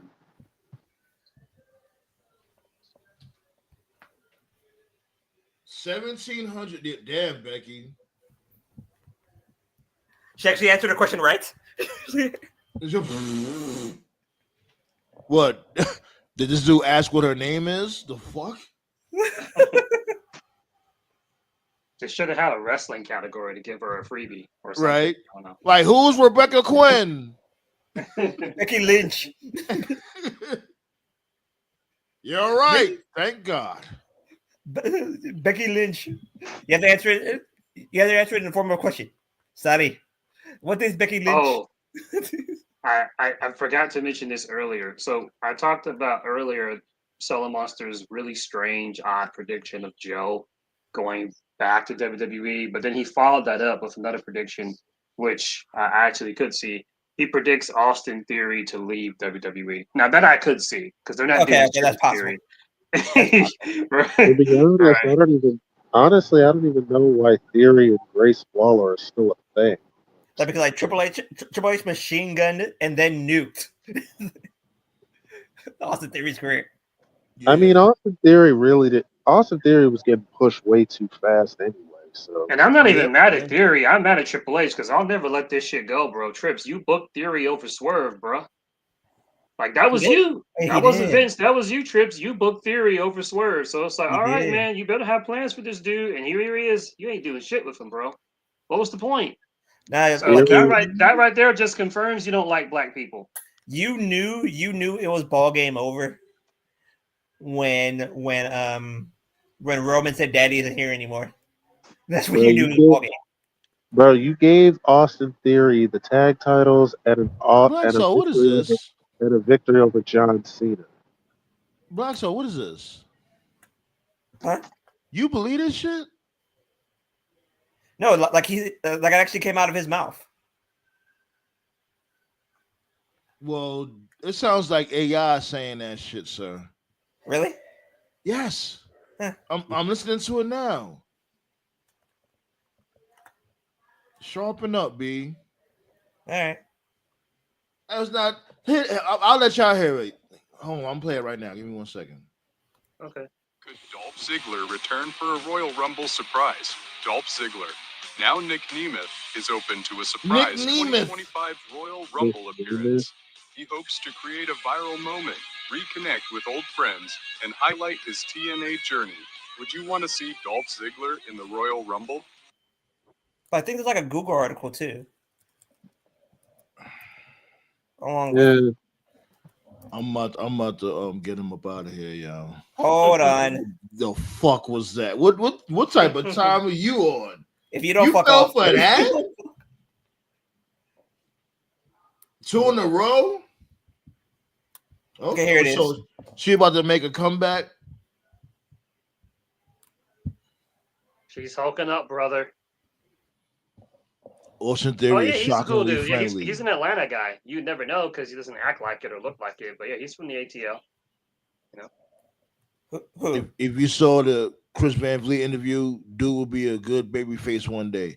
Yeah, I was saying that from before, like way before. I'm like, make him a baby face. I figured that, they was gonna remember they was teasing a split between him and Grayson Waller, and then they never followed through with it. I don't understand why they didn't, honestly. I don't know why they're still a thing. Fucking A-Town Down Under, the name alone should have buried A-Town Down Under. That shit sound My thing with Theory has always been the same. He's a good worker, but the way that he's booked, the presentation, there's no character, there's nothing there. He looks like a generic call. That's a creator wrestler who don't know that term. There's nothing special about him. So I never understood why would you book him over Swerve back then when Swerve had way more personality, way more presentation then, and it was like, okay, well, he's younger. Maybe they'll do something with him. He gets called to the main roster, and like I never believed in the selfie thing. It was like a random gimmick generator. It was like someone put a bunch of gimmicks on a piece of paper. They shook it up, and then Theory just pulled it out. It was like, "Do you take selfies?" Like, man, if you're gonna take selfies, go to Prince Pretty, Tyler Breeze route. Like, we have the selfie stick, and you go to different and do promos and shit. Like Breeze went all the way with that gimmick. Theory it was so lazy. But they don't know. No, I won't even say that. I think they, Vince McMahon just scrapped that idea because people kept shitting on it. And I don't even know why they were shitting on it. At that time, it was something different. To me, when he pulled out the phone and was always recording himself or whatever, it is crazy because now this dude, Logan Paul, is doing that shit. He is? Yeah, like when he does a frog splash off the top rope. Oh, yeah. You know what I'm saying? Like, basically took this dude over. Yeah. No, but they just gave up on the story because they were teasing, tension between them, and they just took them off TV. I don't even remember the last time they had a tag match on TV. Yeah, they just obscurity. But Dolph Ziggler, like according to an interview with the Daily Star. Okay. And like it's on Wrestle. Like I just posted the article on the group chat. Speaking of breaking news, you heard that WWE is doing Backlash in Mexico. What? Yeah, man, that's good news. That's fucking great news. I ain't gonna lie, that's something completely different. So I don't need a passport this time.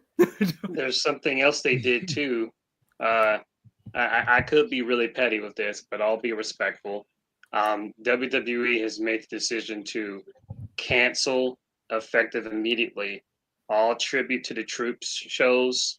Now, normally they would have already done a tribute to the troop show at this point, but the fact that they haven't done one yet, and we're already at the end of the year, that already kind of told me they weren't going to do it. That's pretty much ball game over. But the popular theory is that the whole Ashley Massaro thing has made them pull out, which makes sense. Yeah, because they don't want. I know what that. They don't want Paul London to pull up a Triple H and say, "I hope you burn in hell." So they canceled Tribute to the Troops, and AEW's canceling Rampage this week. So after this week, rather. Yeah. Yeah. So this week's Rampage will be the last one. But the new show that's supposed to be on Fox that got canceled as well, or not canceled, but that's fine. We already got too much wrestling.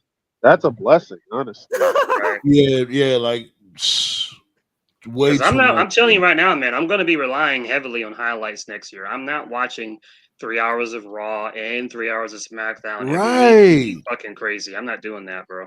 Plus 2 hours of NXT, plus 2 hours of or not Rampage, but plus 2 hours. And that's actually gonna. I'm gonna make a prediction too.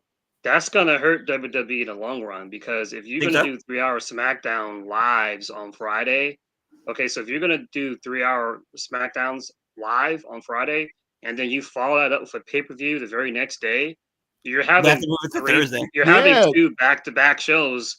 Each one of us is gonna be 3 hours. And then when you also include they're gonna be bringing back Saturday Night Main Event, that's gonna hurt Saturday Night Main Event too. You burn the motherfuckers out. One show has to be 2 hours. And also, SmackDown doesn't even have the roster to do a 3 hour show. Like which NXT, means you're gonna have to bring up. You're gonna have to call up people to fill out like the NXT. Like NXT cannot be your lone 2 hour show. I'll be here for the first Netflix. I'll watch the first Netflix Raw, but like the 3-hour Raws and 3-hour SmackDowns every week, like no. I'll just stick to highlights or something. So they don't even have the roster to do 3 hours, so why would they bother? They barely have the roster to do a 3-hour Raw. 3 hour Raw. Corporate greed. Motherfuckers is greedy. They don't know how to tell these motherfuckers no. Like, yo, we can't do that. Like, we could give y'all better content with just 2 hours. Right. Like, we can't do it, but they only want to do is yes. Give me all your money. The reason why the reason why in Q Vince, because life sucks. That's why I'm good with this AEW Shockwave or whatever. Like if it doesn't happen, cool. Dynamite Collision, 2 hours Wednesday, 2 hours Saturday, 4 hours weekly. That's it. That's no it. more. No more. Yeah. Like I'm good with that. Less is more. Less is more. You gotta have the numbers. That's the problem. And so, like I don't care. Some motherfuckers just gotta get fired. That's it. Hey, look. Like enough of that shit. These motherfuckers. Is Cole Cabana still on the contract? Not that I know. He probably still is. Like, why is Cole Cabana still getting paid? He didn't even like. If he is there, he's probably a coach. Because speaking of he ain't no damn coach. He gets the lunch. He be going out there. He's a food run boy. Well, okay. Well, Dustin Rhodes just re-signed with them, so. Yeah, people was mad at him about that too. I don't know why. Yeah, I got into an argument with someone about that yesterday. A friend of mine was like, I'm so disappointed in Dustin. He made the biggest mistake of his life. And I'm like, what are you talking about? And he's like, he's still got enough in him for like one more big payday. I'm like, he's getting a payday now. What are you talking about? And like if you feel like he would be better in WWE, like you're entitled to your opinion, and you can make fun of Ring of Honor all you want and say, oh, it's a dead brand. Like he was a tag team champion with Sammy. I think that's cool because if he get back to WWE, he's not being a tag team champion of anything. Wasn't he a double champion? No, but they're all tag titles. So I'm like, but I'm saying. Like you can say you can if you you can say whatever you want about TK because TK has a lot of issues, a lot of flaws. But one of the most positive things I will say about TK, and I think like even the most like avid AEW hater would agree with this, TK for the most part is very good at treating legends with respect. Like people who actually have been in the business for a long time. He treated Sting right. He treated Christian right. The Hardys fucked up. That's their fault. And he's treating Dustin right. So he actually has a track. As a matter of fact, I would say that's one thing WWE needs to work on. They shit on legends. A lot of times when legends show up on TV, they get buried or they get beaten or whatever. I can agree with you on that. I can agree. Not much anymore, though. Like, remember that Legends Night WWE did? The whole night, Randy Orton just buried them. Right. Even right now, like I've been negative of Karrion Kross. Like he's getting better. But they got Paul Ellering there, and he does nothing. Like, this dude was a manager for the Road Warriors. Like, he's one of the most legendary managers of all time. You just got him sitting there like a fucking, like, mute. Use him. Have him speak. Do something. So, so like I said, AEW, for better or worse, they do treat their legends way better than WWE does. And whatever. Oh, she got $1,000. Okay. Becky's on a comeback. What the fuck was she threw on her thinking cap? Now she became Rebecca Quinn. The fuck? Sandman, Cabana's got a Ring of Honor contract. That's what I knew it. Is he even on the show? I have no idea. Yo, fire these dudes, man. Like, fuck that. Oh, that's my friend. Look, I'm sorry. Sandman. If you're not doing shit. Basically called for Nick Khan to do his job. Yeah. Nick Khan, that's a motherfuckers mad Nick Khan for doing that shit. I'm like, no, he's cleaning house. It just is what it is. Like, y'all, like, no, get work somewhere else. I swear that dude probably came that's back. Like, my bad. Give me 1 second, Black Saw. That's okay. That's like, we all got jobs. That's like a motherfucker at your job just sitting there chilling and getting paid. Probably more than you. You wouldn't want that motherfucker to get the fuck up out of here? Like what the fuck? What are you doing? It ain't no probably about that. But yeah, I'm a big advocate on if you suck at your job, you gotta pack it up. I'm a big advocate. I don't care. Go ahead, Black Star. I swear, Nick Khan probably came back to WWE one night, saw Rockstar Spud, and saw Joe and go like, "Did I fire your ass already?" Look at Triple H fired his back. Well, you fired again. But Rockstar Spud, they did him dirty. I ain't like how they did him because Rockstar Spud, he tried his best at what he was given, and he did make it work to a certain extent. But they didn't give him much to work with. Like, come on, you made him the manager of AOP. Again, you knew it was ball game over when he pissed his pants. It was ball game over from day one for him. Yeah, I liked him in TNA. I thought he was cool. He was funny in TNA. He was over as hell on TNA. In fact, Rockstar Spud was what that other dude wished he would be. Grado. Oh yeah, God! Yeah. I couldn't stand that dude. That dude was so corny, yo. You watch him. I never understood the appeal of Grado. You watch him in in IWC. Yeah. You think that motherfucker was fucking Cena, Austin, and The Rock all rolled into one? And I was basically he was like Dusty Rhodes mixed with The Rock. That was his gimmick. I was telling dudes back then. I was like, look, man, there's layers to this, man. The culture in the UK is totally different than the culture in America. Just because you're over there does not mean it's going to translate. Some people can make it work. Gunther translated.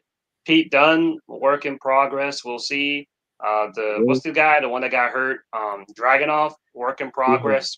We'll see. But I knew the Grado dude was not going to translate that shit. Gunther is the diamond in the coal mine. That's what he is. Yeah. So is fucking another guy I'm not trying to be insulting. Grado is hold on. Let TKO talk. Go ahead, TKO. No, go ahead. I was just going to say that another guy that translated over was Will Ospreay. So. Sure. Right. Grado was entertaining to a bunch of, and I'm not even being me, I'm just being honest. Grado was entertaining to a bunch of drunk, like, European fans, because karaoke is really popular over there. I don't know if y'all know that. They love karaoke because he would come out to, like, random, like, Madonna 80s. Song, right? Yeah. He would come out to, like, random 80s songs from like, like Madonna and, just people like that. They love that shit over there, but, like, nobody really gives a fuck about that here in America. Not really. We're overabundance with musical talent. We don't care. So it didn't work. I swear there was this match in IWC, right? And like the Scottish announcers, because I think he's Scottish, right? Yeah. British Scottish. Yeah. Grado. Yeah, Grado's from the UK. Yeah. I think the dude said, "Oh my gosh, he's better than John Cena. He's better than Taker." I was like, "What the fuck? This fat fuck?" And then like, yeah, y'all overhyped this dude to hell for real. And I get he gotta sell it, but come on, let's be realistic now. Y'all oversold it and overhyped it. And I'll give him this. He had charisma. He definitely had charisma. Yeah, he did. But that was it. Like, why are you acting like that? That's the first thing. Why are you acting like this, sir?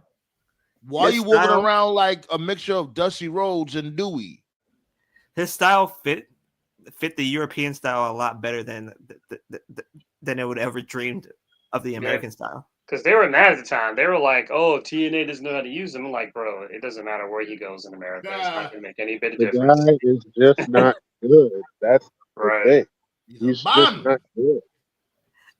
And one thing I knew that it was ball game over about him was when the Wrestle Talk guys started sucking his dick. I was like, wait, what the huh? What's Wrestle Talk? Because he's one of theirs. That's why. They're gonna look out for their own, which I get, but like they need to understand, like, just because your guy's gotta be realistic. Right. Like I saw him in All In London, and my face and my hands went directly to my face. I was like, oh fuck. Why him? Then the rest of the was like, oh my god, it's Grado. I was like, oh well, fuck. Yeah, like be like, Grado, who the fuck is that? You sound like a whole geek over there. That's Grado. But speaking of the UK, you already know, B, my guy Mac and Savage. Oh man. The Terminator himself. the bloodline bounty hunter. You saw his latest video he posted. Yeah, watch it when I posted it earlier in the group chat. What Kaz was supposed to be, that's who McIntyre is. I saw this funny post on Twitter that said CM Punk has a better villains gallery than Batman, and I laughed because it's like, and it had like a picture of like. It's like we all don't know why these motherfuckers is mad at Punk. Seth Rollins is mad that he ain't calling back. I'm only one call away.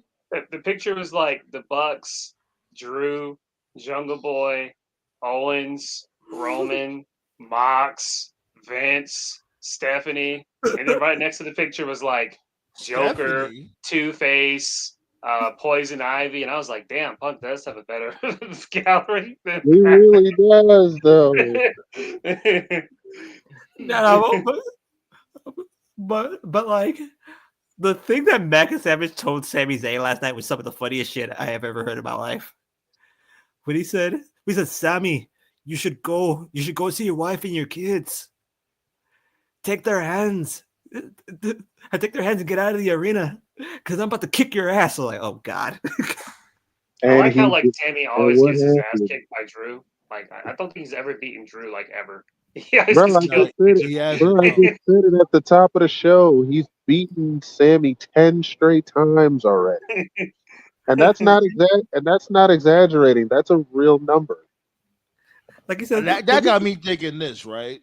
That got me thinking this. Like, are they really trying to give Sami Zayn another moment at Mania?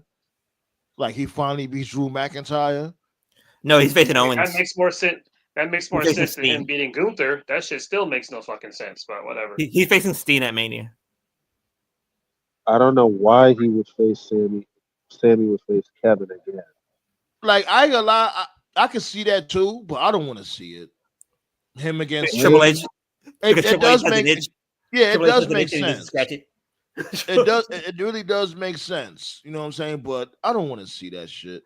These motherfuckers fought so much times, man. They haven't fought. They haven't fought for like what? Like close to a decade. Years? Maybe like a couple years. No. The last time they fought was a COVID Mania. Oh, okay. So 4 years.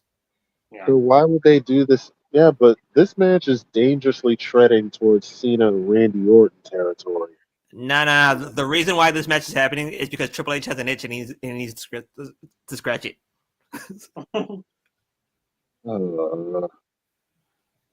Same thing with Gargano and Ciampa. He has an itch. He needs to scratch it. Those two get in the ring. I actually like the storyline they got going on with them. You know, Motor City and a heel DIY. Honestly, I dig it. Kind of makes sense. Yeah. It just sucks that, you know, the Street Profits had to get sacrificed to make this shit happen. What Bianca people drink. What Bianca sent, I think it was Angelo Dawkins, was some of the funniest shit ever. Like Angelo Dawkins was making fun of Bianca because her team lost and got eliminated from the playoffs. So Bianca said, "If you don't shut the hell up and lose to DIY."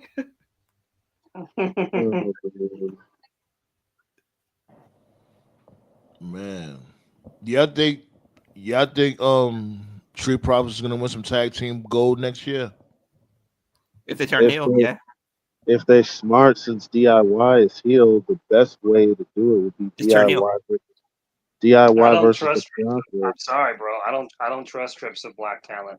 I think I would have the I think my prediction this DIY. year is that they're either going to break up or they're going to leave the company. One or the others. I would have had DIY versus the Profits at WrestleMania. Honestly, think so. You trust Trips to do that? I mean, like over the Guns, or just have all three. If they don't, they could do a triple threat between the Profits, DIY, and the Guns. Yeah, that's what I'm saying. Or just have a triple threat. Hold on. It's a good idea. It's a good idea, but I don't trust Trips to do that. We'll see. Though. Or they could. Yeah, well, I don't know. I'm just snowballing here. But. Or what I've been saying. Well, I'm just saying this now. Like, why don't you put the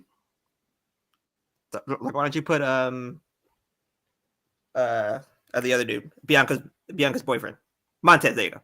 Like, why don't you put Montez in the six-pack? Yeah, because Montez has done interviews. Like, he's done interviews, and like he's legit frustrated for real. Yeah, he said he's ready. He said in interviews, like, if he can't get it there, he'll get it somewhere else. So he's about it. Like, he'll leave. He doesn't care that Bianca's there. Him and Bianca, like, they cool. You know, she'll do her thing in WWE. Yeah, those two will never break up. Yeah, so that's my prediction. Either they break up and just do singles thing, or like Montez or both of them, they're just gonna leave. I don't know what their contract shit is, but Montez is gonna fucking bounce if they don't do something with him. So I think his contract's up in 2 years because they just signed a 5-year. Yeah, that's not that long. Yeah, okay. And he's like what, in his mid-30s, like what, 34, 35? Let me check. Let me see how old he is. Yeah, like the time is now, man. He's ready. I have a feeling that Triple H is going to put the titles on him right before he leaves so he can resign. That's what they always do. They do that. Like, as soon as you hear their contract's running out, all of a sudden they push you. You know, to try to keep you there. Then when you resign, they take it off of you and just back to catering. Right. It's a WWE. I heard the pasta's real good tonight. That's what they did with Drew. Yeah, the dumbest, like the most dirty Triple H has ever done is so fucking stupid because they're both trash. The Good Brothers, when they had their first run in WWE, like when they came in with AJ, they did a Japan tour. They did a tour in Japan, and Triple H teamed with them. I don't know who their opponents were, and then after the match, when they were in the locker room, Triple H was like, "What do I got to do to get you guys to resign?" And then they didn't say anything because this is like right before AEW started. And then Triple H was like, "I just want you guys to always know that you have a home here." You know, so he's just saying all the right things. Then they signed, and Vince let them go the next year. No, that was Nick Khan. Nick Khan did that. And then AJ, you're one of the GOATs, AJ. I love you, but AJ, you pull some dumb shit because then Good Brothers got released, and then you got mad at Paul Heyman because Paul Heyman was like, "Oh, don't worry, your friends won't get cut." And so he was mad at Heyman because he thought Heyman lied to him. Like, what are you mad at Heyman for? Vince is the one that gives the okay to everything. Right. Not Heyman. If you mad, run up to Vince, not Heyman. But no, you ain't gonna run up to Vince, are you, AJ? Georgia Bulldog, my ass. Shit, I predict he's gonna pull up. He's gonna pull up at the Rumble.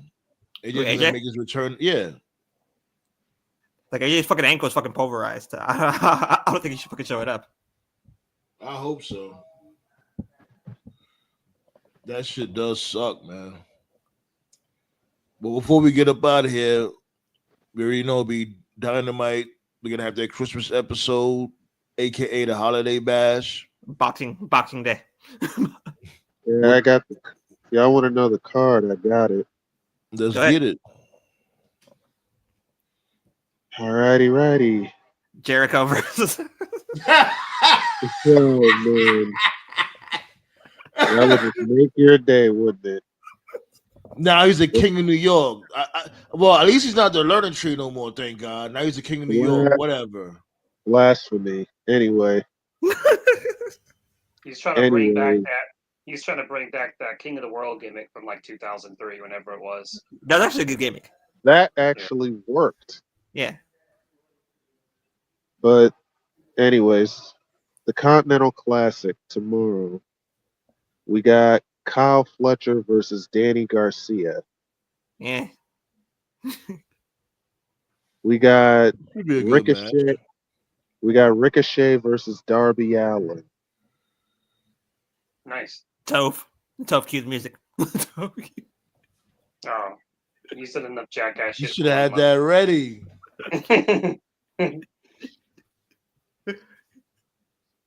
But yeah, that should be a good. There's a couple of good matches right there. But ultimately, Kyle Fletcher has to win. This tournament is designed for Kyle Fletcher to win. It's his time. The only thing that I want to see is Shelton versus Okada. That's the only match I want to see. That's the only match I'm interested in. Well, Black Star, you're in luck because that match is happening tomorrow. Hey. Yes. Okada versus Benjamin tomorrow. That's gonna be fun. Yes. Yeah, I was saying, man. See, my prediction is Kyle wins his block, Ospreay wins his block, and then they run it back, and then Kyle beats him again, and he becomes. Kyle beats him again.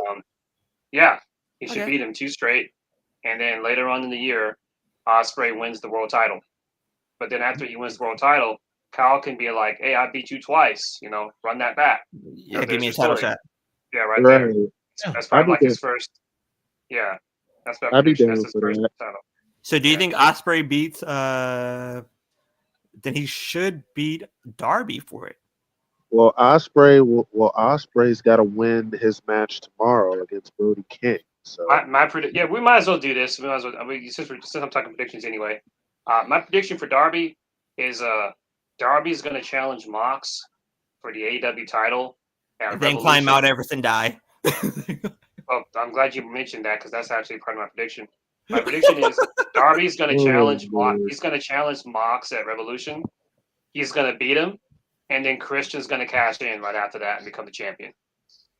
That's what I had predicted from some time ago. Because Darby's going to do the Mount Everest thing, like Black Star just said. So you gotta cover your bases. You don't want this dude to die as AEW champion. So we gotta give him his moment. You know, give either Darby wins and Christian cashes in right after, or the following Dynamite Christian cashes in.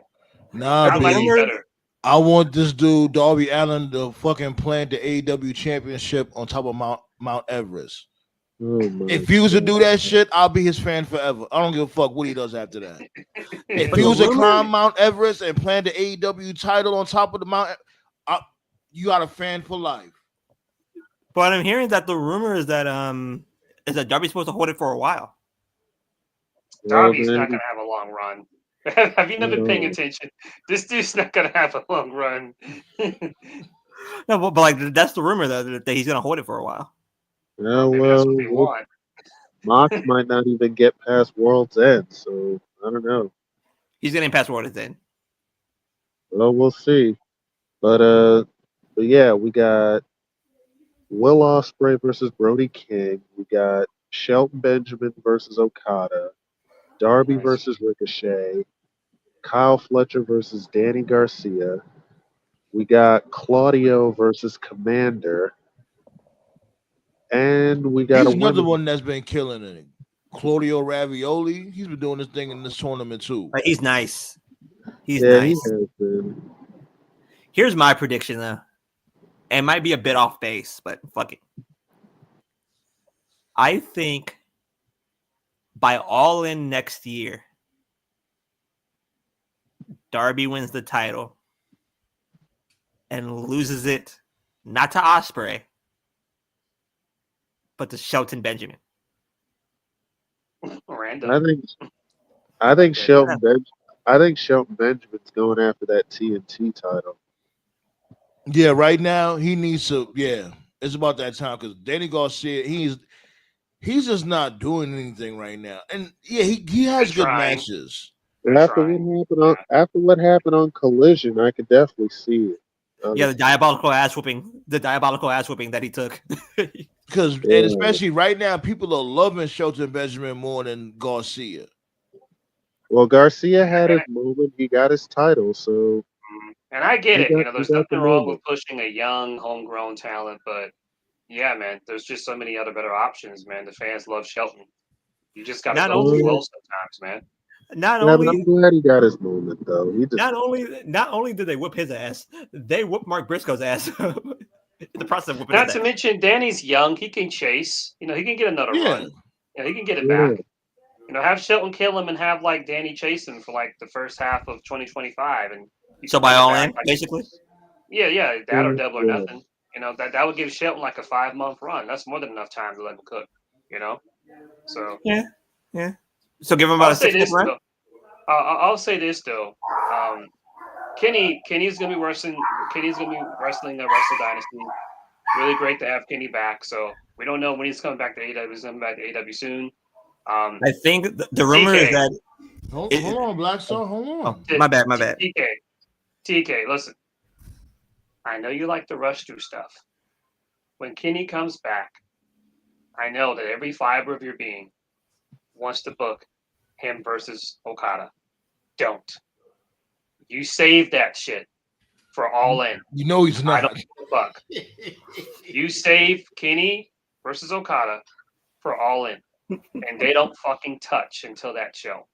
You need to sell as many tickets as you possibly fucking can. They're going to. It's never happened in America before.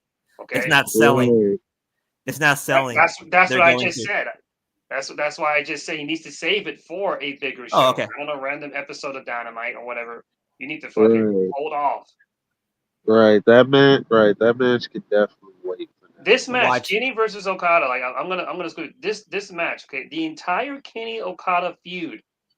That feud is the reason AEW exists. It all goes back to that match. Everything in this company goes back to that match because Dave Meltzer gave it 6 stars and it made the wrestling world freak out. It made WWE go, who the hell is this Kenny Omega guy?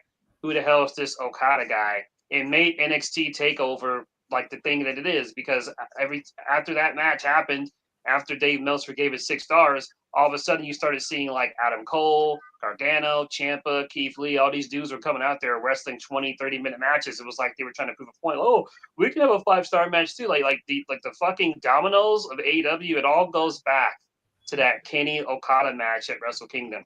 This is like the biggest match that you could possibly have. So it needs to be on your biggest stage, TK. Not Collision, not Dynamite, not even any of your pay-per-views like, Double or Nothing. No, it needs to be at All In. You save that shit. And you keep them far apart. That's all I'm asking. And when he does it, when he does it, you feel free to rant. Pull up to the table and rant. Cause I'm gonna pull up the fucking Jackson. I'm not gonna rant because I know how TK gives it up. Watch that man ask TKO on the New Year's Eve Dynamite. Or no, wait.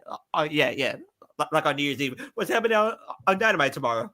Well, Okada versus Omega. We got Okada. Bro, if he does this shit on free TV, it'll be like Stewie off Family Guy. I'm gonna get on a plane. I'm gonna fly to fucking Jacksonville and fucking debo this dude. What the fuck are you doing, TK? I agree with you. I hope he, you know what I'm saying, don't bust during foreplay. Pause. So to speak. And plus, we don't even know. We need to know how healthy Kenny Omega is after Wrestle Dynasty. So but wouldn't it be not necessarily poetic, but wouldn't it be take your time. Wouldn't it be like wouldn't it be poetic if it's going to be if you're going to wait on Omega Okada, then wouldn't it be the Young Bucks versus Okada and Perry? That'll be the first match. I guess. But when Kenny comes back to AEW, the first thing he needs to do is he needs to take out Jack Perry, because they attacked him. And then I know Bushi's been training with them.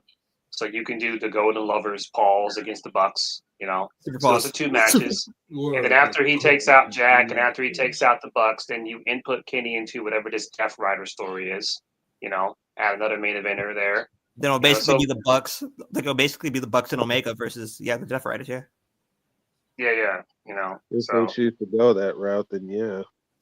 Well, TK, you like stealing our ideas? There you go. Even stealing my guy TKO video, man. We split the money 4 ways. Like that. I keep telling y'all, man. TK, Triple H, it's 4 of us here. You could take 2 of us on each side and rotate us, man. We have no dog in this fight. That's it. Like, give me 3 months. Guarantee you your shit will be hot, man. Trust it. I'm not gonna hold you. And it's like, I just don't get it. Like, only thing I can think of is that the reason why they don't book good shows on a regular basis is because of intimidation. It can't be really nothing else. Because if we could sit here and book this shit, we could book a whole show in 5 minutes. No cap. We've done this shit plenty of times. Why they can't do the same thing?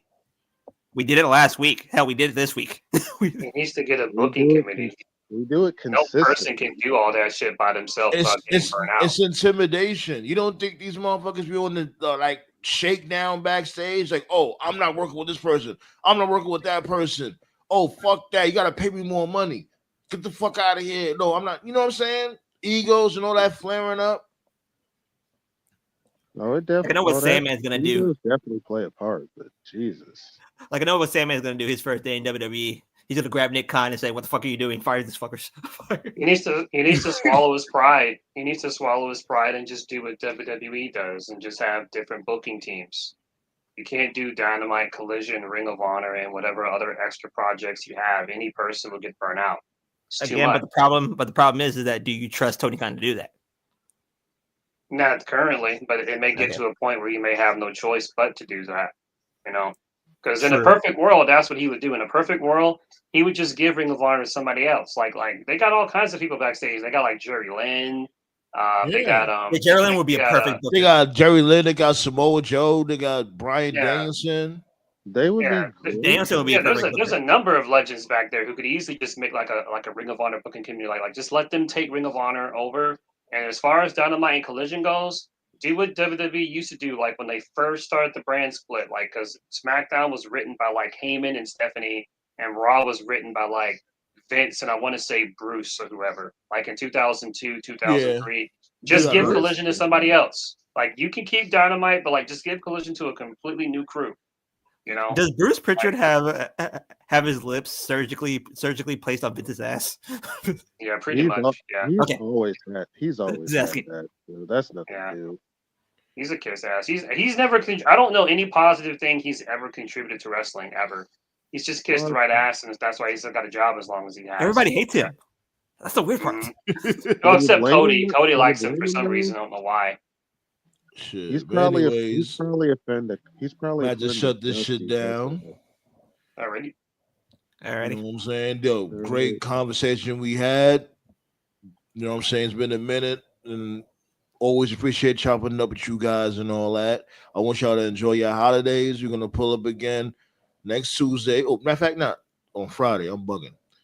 We're gonna pull up on Friday. We're gonna talk our ish. You already know how we give it up. Make sure you hit the thumbs up. Make sure y'all sub if y'all did it. Make sure you hit #replay gang.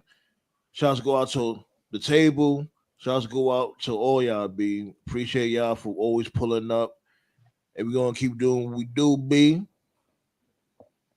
Yes, sir, Ski. Merry Christmas, you filthy bums. Happy New Year. Gunshot. Yeah. On that note, peace out, motherfucker.